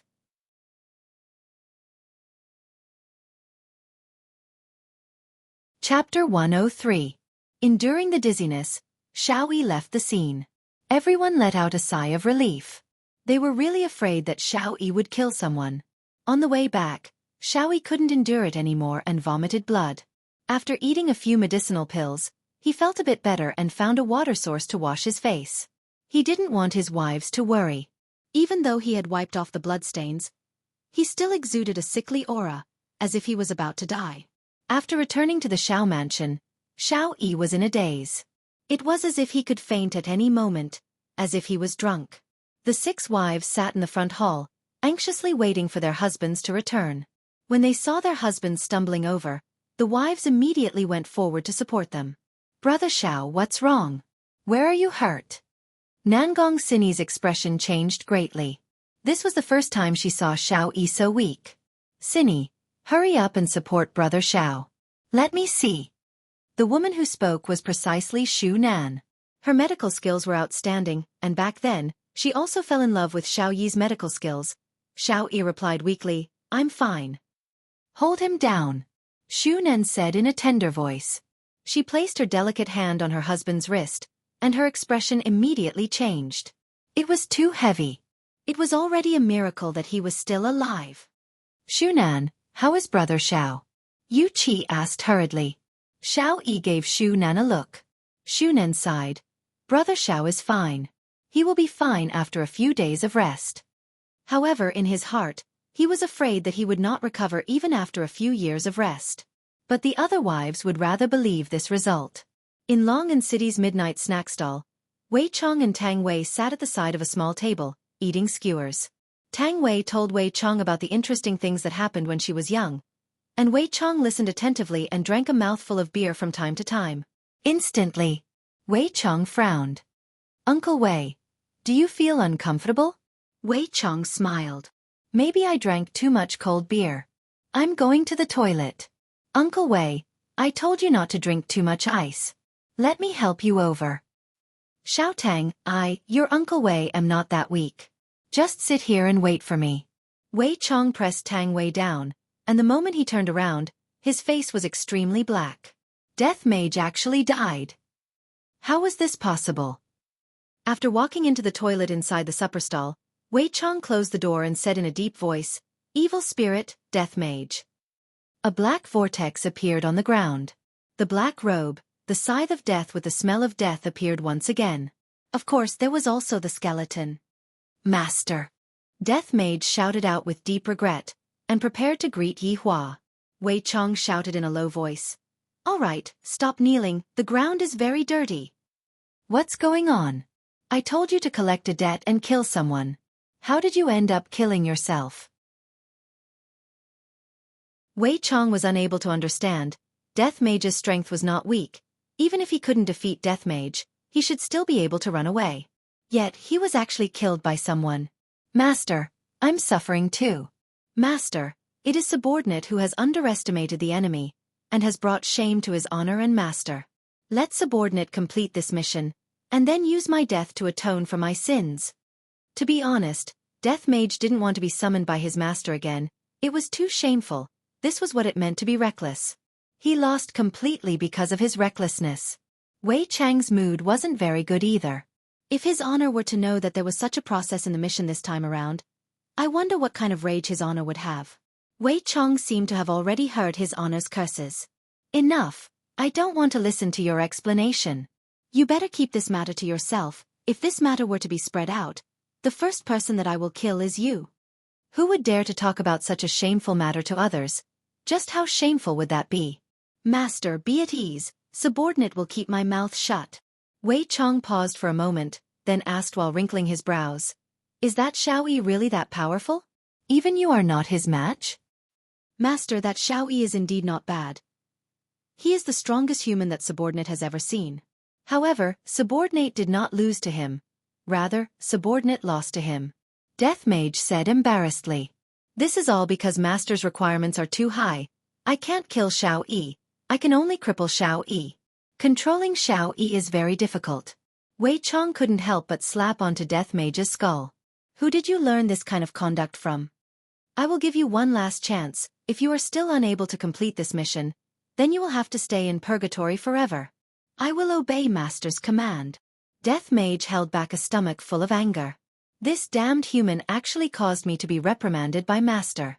If it wasn't for Master only ordering me to kill one person, I would have definitely slaughtered all of them. Go. Seeing that Subordinate had disappeared, Wei Chong rubbed onto the bridge of his nose. In the end, didn't his honor still lose because of being reckless?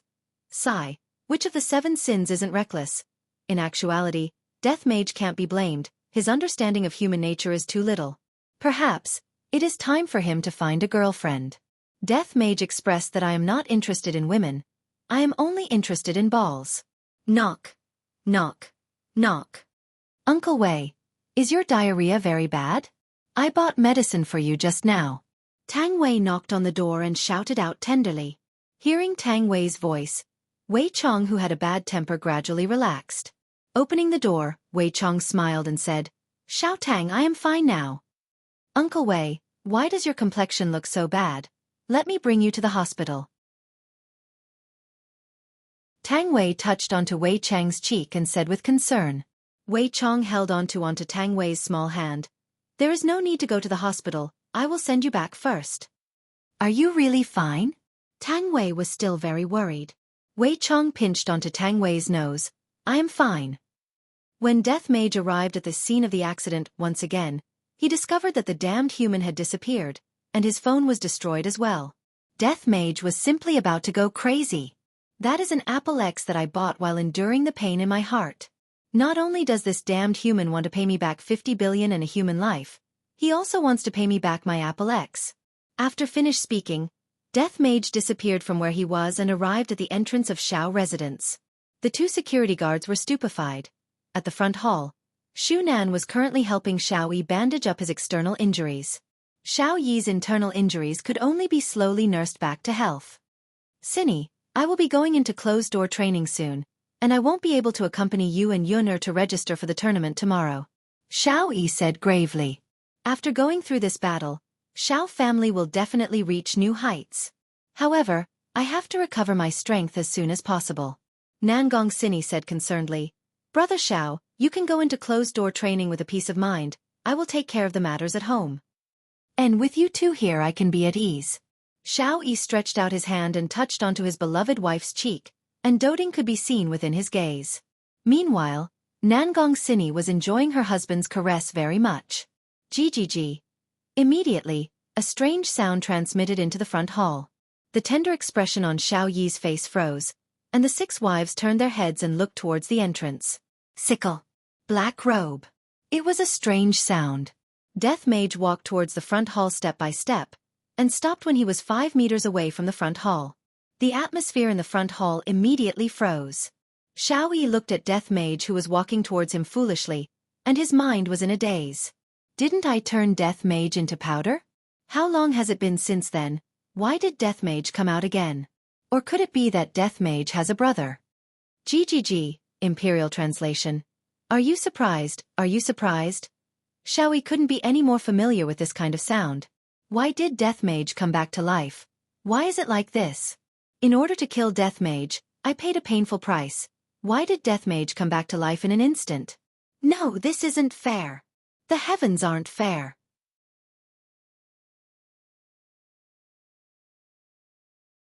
Chapter 104.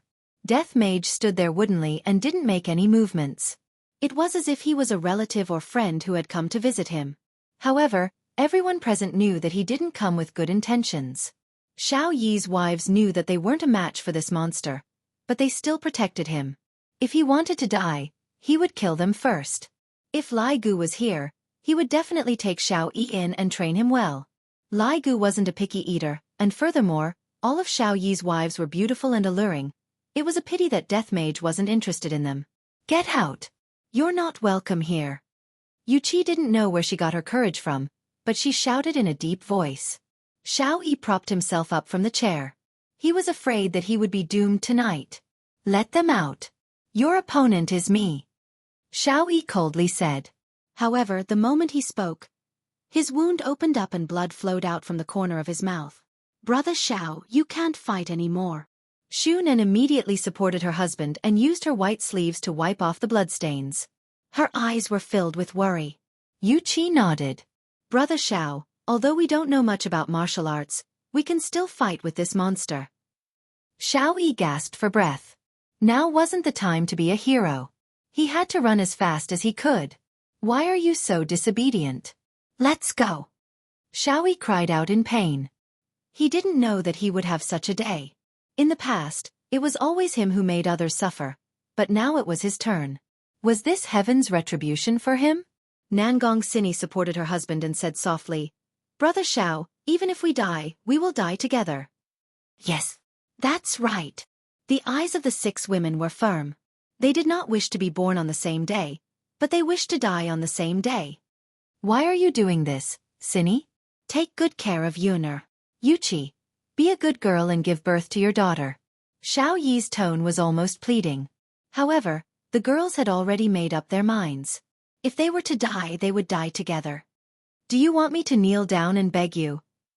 Xiao Yi roared angrily and immediately spat out a mouthful of blood. Yuchi's white pajamas were instantly dyed red. Brother Xiao. Brother Xiao. Right when the two of them were reluctant to part with each other, Death Mage finally moved. Stretching out his hand, Death Mage pointed towards the phone that was on the table. Everyone was shocked. Xiao Yi said in a deep voice, "Give it the phone." Nangong Sini picked up the phone and passed it to Death Mage. When Death Mage held onto the phone, he discovered that it was not unlocked, so he gestured to Nangong Sini. This handphone belonged to Shu Nan. Looking at the skeleton in front of her, she did not feel any fear in her heart. She picked up the handphone from the skeleton's hand and scanned her own face, then heavily threw the handphone onto Death Mage's hand.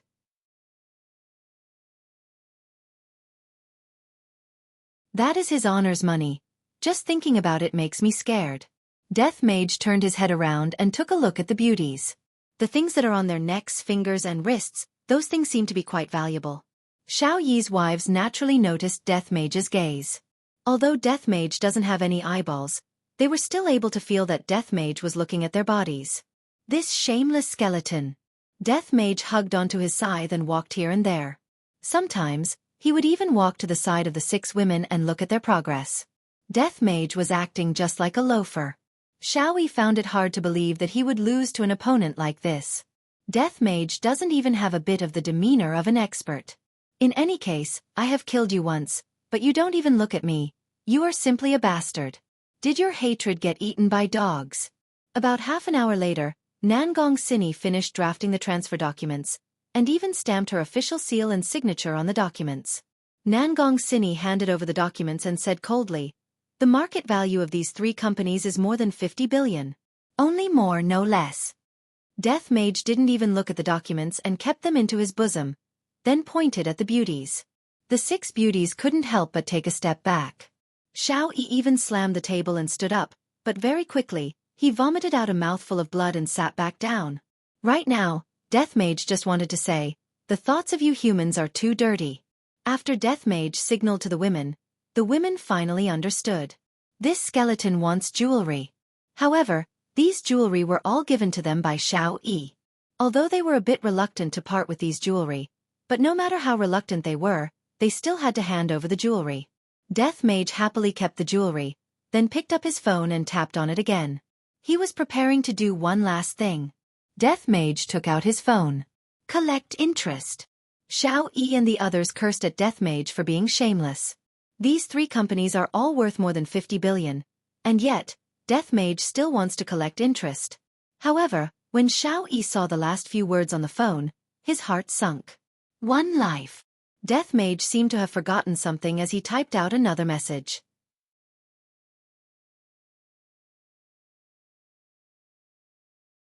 Chapter 105. Death Mage recalled his master's instructions. It seems to be like this, if I didn't remember wrongly. Xiao Yi's entire body was shaking. This was going too far. He actually wanted him to kill the person he loved the most. Otherwise, all of them would die. Xiao Yi opened his bloodshot eyes wide and suddenly shouted, "Bastard! I'll fight it out with you. Even if I die, I'll drag you down with me." Brother Xiao, don't move anymore, you will die if you continue like this. Shu Nan knew that her husband's injuries must have worsened again. Don't pull me, I want to perish together with it. Xiao Yi rolled and crawled over to Death Mage's side, then grabbed onto Death Mage's bones and shouted angrily. Death Mage remained indifferent as he waited for them to make their choice. It has been a long time since I have heard such words from Death Mage, and I am feeling a bit nostalgic. Nangong Sini didn't pull her husband. She said softly, "Brother Xiao, you often saved me in the past. This time, it's Sini's turn to save you and the whole Xiao family." Xiao Yi turned his head in a daze and looked at his wife's gentle smile. Bits and pieces of their past flashed through his mind like a movie. No. Sini, you can't do this. Xiao Yi couldn't even stand up and crawled to his wife. Nangong Sini squatted down and combed her husband's hair. She gently wiped the blood from the corner of her husband's mouth. "Brother Xiao, to be able to know you, Sini has never regretted in this life. Although you were very annoying at the beginning, I still like you. After I leave, you have to take good care of Yun Er, understand?" Xiao Yi stretched out his trembling hand and caressed his wife's cheek. "Don't. We still have a long way to go. Yun cannot be without a mother." "Brother Xiao, Sister Sini, let me do it." Shunan took a deep breath and said in a deep voice. Yu Qi couldn't stop crying. "Let me do it. Yu Qi, you have a child. Let me do it. Let me do it, Brother Xiao." Nangong Sini's eyebrows furrowed as she lightly shouted, "All of you, shut up. Your mission in the future is to take good care of Brother Xiao. This was all my idea. If I had asked Brother Xiao to return the money, this wouldn't have happened. I should be the one to bear the consequences." Death Mage seemed to have become impatient from waiting. "Hurry up and kill one of them so that I can go and collect the debt from the others." He, Imperial Translator. "Hurry up." Nangong Sini could tell that he was telling them to hurry up. She said softly, "Brother Xiao, let me do something for the Xiao family. Otherwise, Yun Er will not be safe. Where there's life, there's hope. Don't look down on women." Nangong Sini was asking her husband to endure and wait for him to rise again. "Brother Xiao, Sini won't be able to take care of you in the future. You have to take good care of yourself and Yun Er. He's our only son." Nangong Sini, who had always been strong, couldn't help but burst into tears when she thought of her son. As an immortal emperor, Xiao Yi had never cried before. But now, his face was full of tears and helplessness. "Sini, let me kill you. How could I do it?" Xiao Yi cried out in pain. Blood flowed out from the corner of his mouth and his eyes were bloodshot. Nangong Sini immediately stood up, picked up the Shenyuan sword at the side, and then placed it in her husband's hand. "Brother Xiao, since things have come to this, do you want to see us all die? Do you want to see Yun Er die? Do you want to see the child in Yu Qi's belly die? Since when did you become so indecisive?" Xiao Yi had never felt that the Shenyuan sword was so heavy. He looked at his wife and said, "I can't do it, I really can't do it." Just when the Xiao family was reluctant to part with the Shenyuan sword, a black whirlpool appeared in the hall. A figure walked out from the whirlpool, and his entire body was wrapped in black mist. The Xiao family was all stupefied. "Who is this?" However, in the next second, they were even more shocked. Death Mage retreated a few steps and knelt on the ground. With both of his hands on the ground, he respectfully shouted, "Master!" That's right, the person who came was Wei Chong. He had just sent Tang Wei home and realized that his subordinates were not done with their business. Did something happen again? Thus, he specially came over to take a look. Xiao Yi only felt that the world was spinning. This skeleton was already very powerful, and it actually made the black mist so respectful. Then, what realm was this black mist at? Xiao Yi had never felt that he was so insignificant before. He felt that this black mist could kill him with a single finger. Just who are they? It's impossible that they are the people that man called over. How could this kind of expert be controlled by others? Wei Chong nodded. Death Mage stood up and took out his phone to type something. Then, he showed his phone. "We pay our respects to Master." Everyone from the Xiao family had their own dignity, but Death Mage had already released his might, causing everyone to kneel on the ground. Wei Chong looked at the person in front of him coldly. "To actually dare to refuse to pay me back, you truly deserve to die." After taking over the document that Death Mage passed over, Wei Chong took a look at the document and kept it. Then he said faintly, "Hurry up." Death Mage replied respectfully. And Wei Chong took another look at the document, then stepped into the black whirlpool and disappeared. Death Mage typed another word. "Last minute." All of the women felt that they had provoked an extremely powerful person this time around. This was a feeling that they had never felt before. In the past, they felt that they still had the ability to fight back, But the person who just appeared did not even have the thought of fighting back. How could Xiao Yi not have the same feeling? That person just now was completely capable of killing all of us, so why did he want me to kill my beloved woman? Could it be that you all aren't afraid of me taking revenge? What Wei Chong was least afraid of was taking revenge. If the person behind me comes, you will slowly kill the woman beside me. Brother Xiao, don't take revenge for me, live on properly, we cannot afford to provoke them. Nangong Sini gave the most rational suggestion to Xiao Yi. The other party is like a titan, and we are just ants. It is already a kind of leniency for them to not kill all of us. Only until death did Nangong Sini realize this point. Just how lucky is it to only kill one person? Without waiting for Xiao Yi to react, Nangong Sini grabbed onto Xian Yuan's sword that was in her husband's hand and fiercely pulled. To stay.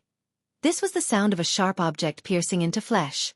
Xian Yuan's sword pierced through Nangong Sini's abdomen, and the tip of the sword that was dripping with blood appeared on Nangong Sini's back. Sini!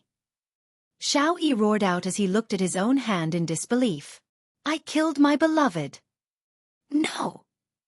Xiao Yi hugged onto his wife and roared towards the sky, and tears of blood flowed out from the corner of his eyes. Nangong Sini, who was lying in her husband's embrace, revealed out a trace of a smile and said weakly, Brother Xiao, your embrace is still so warm. After finished speaking, Nangong Sini slowly closed her beautiful eyes, and Death Mage disappeared from Xiao residence as well. Death Mage was preparing to collect his debt. Xiao residence's main hall was filled with a sorrowful atmosphere. Xiao Yi sat on the ground and foolishly hugged onto his wife's corpse.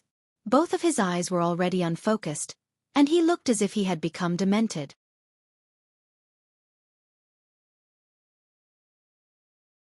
Chapter 106. Because of the angle, Xiao Yun didn't see his mother, who was in his father's embrace. Daddy, I miss Mommy. Hearing his son's words, tears of regret flowed out from Xiao Yi's eyes. Shunan immediately carried Xiao Yun and pretended that nothing happened, then said with a smile, Yun, Mommy went out tonight to earn money for Yun, Xiao Yun pouted his small mouth. Mommy also said that I will accompany Yun to sign up for the children's soccer team tomorrow. Yun, be good. I will accompany you to sign up for the soccer team, okay? Daddy is very tired today, and I need to rest tomorrow. Shunan comforted Nangong Sini's only son, but every word that she said made her heart ache. Yun is very good. When Mommy comes back, let Mommy watch Yun match. Mommy will definitely watch Yun match, and I will also cheer for Yun. The corner of the little fellow's mouth raised up. Mommy will definitely be proud of Yun. When Shunan carried Xiao Yun and left, mournful cries rang out in the living room. Xiao Yi carried his beloved wife's corpse and looked at the pitch-black sky outside. After a long while, Xiao Yi said gravely, Sini's death will not be announced to the public, I will find a way to save her. As for the hatred of killing my wife, absolutely irreconcilable. If I admit defeat so easily, then I wouldn't be an immortal emperor. Xiao Yi swore that when I recover to my peak strength, I will settle all the old and new grudges together. As for why he concealed the news of Xiao Yi's death, Xiao Yi didn't want anyone to know that someone killed his beloved wife, and that he was powerless to do anything about it. If Wei Chong knew what Xiao Yi was thinking right now, he would definitely use his honor's words. A salted fish will always be a salted fish, even if it turns over, it will still be a salted fish. Xiao family was destined to have a tragedy tonight. However, in the eyes of Wei Chong and the others, this kind of ending was extremely fortunate. If it was in the past, Xiao family would have already been exterminated. As for keeping Xiao Yi alive, it wasn't that Yihua didn't think about it. After all, life is as dull as water, and it is still possible to occasionally have some fun. I just hope that Xiao Yi will work hard and not let me down. However, as a supreme overlord, Yihua was currently facing a headache. Qingya was actually lying on his chest and talking in her sleep. Yihua, I'm going to spank your butt, you high and mighty fellow. Qingya hugged onto Yihua's body like a koala bear while clamoring. From time to time, Qingya would punch onto Yihua's body. Although the punches were very light, it was enough to wake Yihua up. This foolish woman, she actually dares to say such unrealistic words. How can my butt be something that you can hit? Even when I am sleeping, you are still so restless. God knows where the blanket has been moved to. Yi Hua let out a sigh, then lowered the temperature of the air conditioner by a bit, then covered that alluring and lovely body of hers. After that, he stood up and walked into his office, lit up a cigarette and looked at the full moon. Your Honor. Not knowing when, Wei Chong appeared behind Yi Hua and was respectfully kneeling on the ground. Wei Chong took out the document bag and said, Your Honor, the matter has been settled. Yi Hua silently took a puff of the cigarette, then puffed out a lump of smoke. At first glance, the smoke actually formed a skull, but very quickly, the skull dissipated. Compared to money, what Yi Hua cared more about was whether the mysterious person was dead or not. Who did she kill? Xiao Yi's true love. Nangong Sini. Yi Hua thought back to the woman who was at the banquet that night, and he didn't have any good impression of her. If Your Honor is not satisfied, subordinate can go and kill a few more of them. Wei Chong said coldly. I feel that Your Honor doesn't seem to be satisfied. No need, don't forget our identity. We are law-abiding people. Your Honor is wise, subordinate is truly enlightened. Yi Hua flicked the cigarette ash. All right, how is Long Out Yen's side? Subordinate has arranged for people to watch over him. He won't be jumping out to cause trouble in a short period of time. Yi Hua extinguished the cigarette and said faintly, Just let them work hard for a bit, if not, they won't know what true despair is. Wei Chang's eyes shone. His Honor has really changed. In the past, His Honor would always push his way forward, but now, he knows how to strategize. Your Honor's good fortune is as boundless as the heavens. Subordinate is far inferior to you. Yi Hua patted onto Wei Chang's shoulder. Heavens? Hee, go back and sleep early. Don't let your little girlfriend wait for too long. Wei Chong didn't explain. As an overlord subordinate, even I don't know how to open my mouth, so I asked Lai Gu. And Lai Gu's answer was very straightforward. If you take off your pants, then do it. Could it be that you are going to wear your pants and do it? Wei Chong couldn't be as straightforward as Lai Gu. Xiao Tang is a good girl. How can she be compared to those celebrities? Originally, I had that thought tonight, and I had even prepared the condoms, but in the end, didn't an accident occur? Forget it, I feel so vexed. I should just ask His Honor to give me an idea. Lai Gu is too unreliable. Your Honor, subordinate has a question. I hope that Your Honor can enlighten subordinate. Yi Hua, who was preparing to return, turned around and asked curiously, What is it? Wei Chong stammered, feeling a little embarrassed. Looking at Wei Chang's expression, Yi Hua became even more curious. This kind of expression doesn't seem to be something that should appear on Wei Chang's face. Speak. Wei Chong threw caution to the wind and asked, Your Honor, I want to do that with Xiao Tang. How can I do that? How can I make Xiao Tang agree to do that with subordinate? That. Yi Hua was a bit stupefied. That is mating. Luckily, the lights were switched off. If not, Yi Hua would be able to see Wei Chang's red face. Yi Hua thought that it was something important, but it turns out that it is mating. However, how can Wei Chong use such a word to describe it? But thinking about it, Wei Chang's true body was originally a monster. Yi Hua paused for a moment. When a subordinate is in trouble, as the boss of course, I have to step forward and solve it. I do have some experience. Wei Chong was overjoyed. I hope that Your Honor can guide me. Just push him down directly. I didn't expect that His Honor would be the same as Lai Gu, simple and crude. The idol dramas that I watched aren't like that. They are very bashful. Subordinate understands. Wei Chong could only accept it humbly. In this aspect, you have to learn more from Lai Gu. Yi Hua said faintly, then walked out of the office, leaving behind Wei Chong, who was in a daze. Seems like His Honor is also unable to solve my problem. Perhaps I can only seek help from the madam. This is so annoying. Lying back on the bed, Qingya, who was beside Yi Hua, asked in a low voice, You went to smoke again? Qingya changed her posture and hugged onto Yi Hua, then asked faintly, What do you want to eat tomorrow morning? Xiaolong Bayo. Yi Hua moved slightly and hugged onto Qingya's shoulder. Right now, I have already come to a conclusion. This woman will only be obedient on the bed. As long as she gets off the bed, it seems like she will change into another person. Thinking about it, Yi Hua once again fell asleep. Not knowing how long had passed, the sound of splashing water rang out beside Yi Hua's ears. It actually started raining heavily early in the morning. Yi Hua's right hand moved, and his brows wrinkled. Where is she? Immediately, Yi Hua opened his eyes, and the woman beside him actually disappeared. This caused Yi Hua's heart to sink. The bedroom door was suddenly pushed open. "Aya, why is it raining while buying breakfast?" Qingya pouted her small mouth and complained.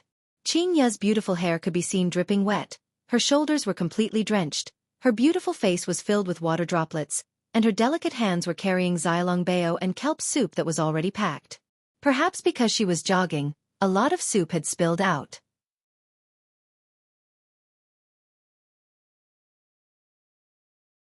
Chapter 107.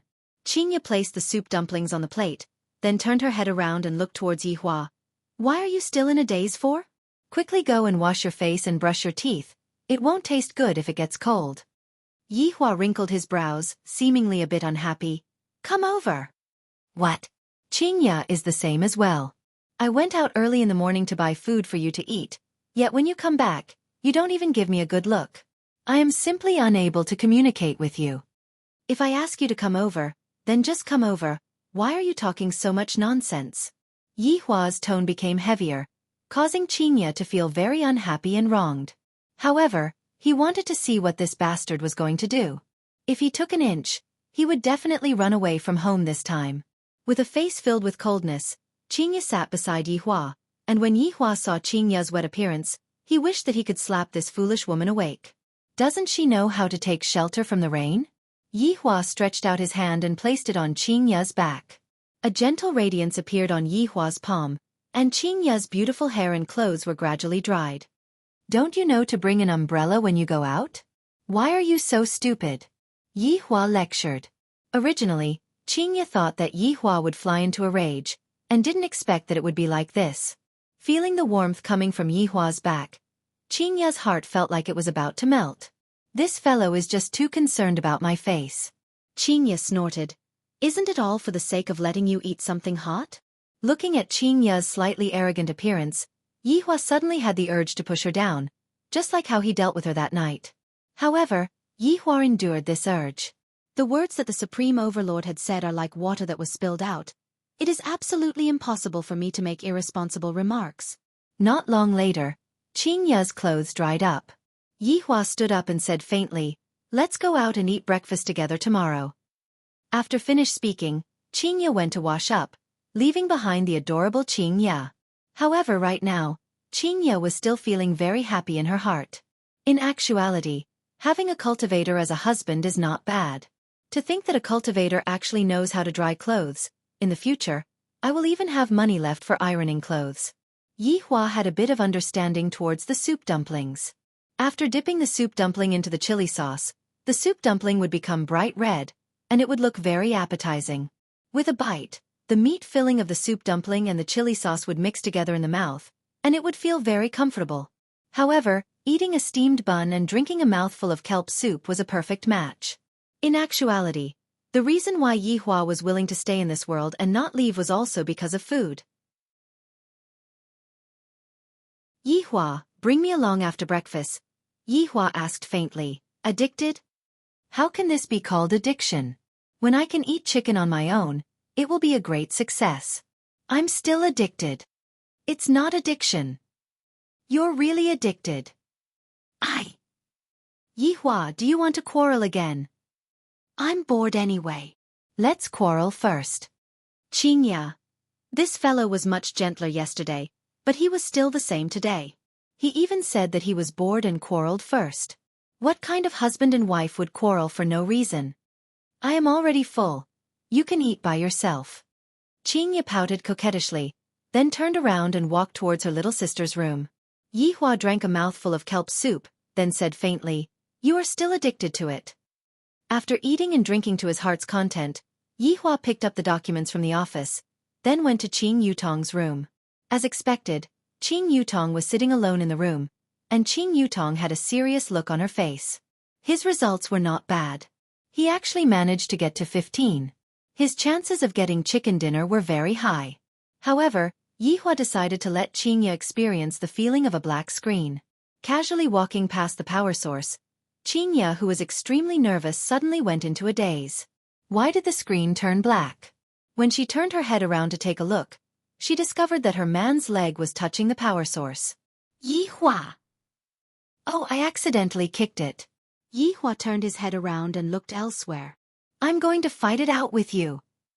Qingya immediately jumped onto Yi Hua's body, seemingly wanting to suffocate Yi Hua to death. Do you know how it feels now? This was the revenge of a supreme overlord. Qingya punched onto Yi Hua's chest with her small fists. Yi Hua took out the document bag and waved it in front of Qingya's eyes. Take a look. Humph, what is this? Qingya jumped down and took over the document bag from Yi Hua's hands. Don't think that by gifting me a few things, I will be able to forgive your actions just now. You have to bring me to eat chicken dinner for an entire day. Qingya pouted her small mouth and mumbled. However, when she saw the contents of the document bag, she was completely stupefied. Pointing at the document bag, then pointing at Yi Hua, she was shocked to the point that she couldn't speak. Yi Hua sighed. Just this little thing and she is already shocked to this extent. After a while, Qingya calmed down. Yi Hua, Xiao family returned the money to us, is this true? Could it be that this is fake? That's not right, they won't return the money to us. They aren't prepared to return the money to us, so I asked someone to go and check the accounts. Fortunately, they are tactful and returned the money to me. Yi Hua sat beside Qing Yutong's bed and said with a lukewarm tone, but there was a suspicion of him bragging, which was commonly known as acting cool. Acting cool again, but you asked someone to go and check the accounts, is this really good? Nothing happened, right? If there's anything, we can talk about it properly, don't fight. Qingya asked with concern. Yi Hua laughed lightly. Do I look like that kind of person who would casually make a move? Yi Hua, actually, I quite like it when you aren't acting cool. Qingya, actually, I prefer you when you are on the bed. Go to hell, scoundrel. Qingya placed the document bag at the side, then squatted down and plugged in the power source, and actually started eating chicken dinner again. This made Yi Hua feel that it was strange. Doesn't this woman view money as her life? Shouldn't she be changing her clothes and going to handle the procedures? Are you very curious? Qingya said faintly. Indeed. Qingya held onto her chin and said faintly, if subordinates are not used to do things, then what's the use of having subordinates? Hearing that his woman had such a realization, Yi Hua felt very gratified. Finally, he started to realize this point. What are you spacing out for? Quickly come and play with me.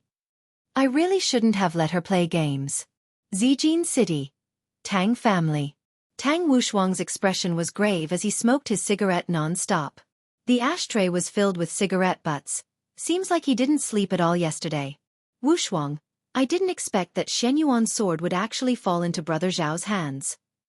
Quan Onrong said gravely. Tang Wushuang let out a heavy sigh. That's right, back then when Shen Yuan's sword appeared, it created a reign of terror. I didn't expect that Brother Xiao actually took Shen Yuan's sword behind my back. Wushuang, do you have any thoughts about what happened last night? The news that the spy sent over was that Brother Xiao won, but it was a Pyrrhic victory. However, after the fight ended, that person appeared again. Tang Wushuang was unable to understand what was going on. Logically speaking, the second time that person appeared, he should have killed Xiao Yi, but he didn't. Could it be that he really took the money and left? Quan Onrong took out a document bag and handed it over to the man. Wushuang, take these and go and see how Brother Xiao is doing. Tang Wushuang took a look at the things inside the document bag, and his brows wrinkled deeply. No matter what, that night, you and Brother Xiao gambled together, we can still afford to lose this bet. After closing the document bag, Tang Wushuang said gravely, Onrong, are you afraid of that person as well? You're tuning in to the Xiaofan's Wuxia Tales YouTube channel. Don't forget to subscribe and join us on this journey to catch the most captivating stories.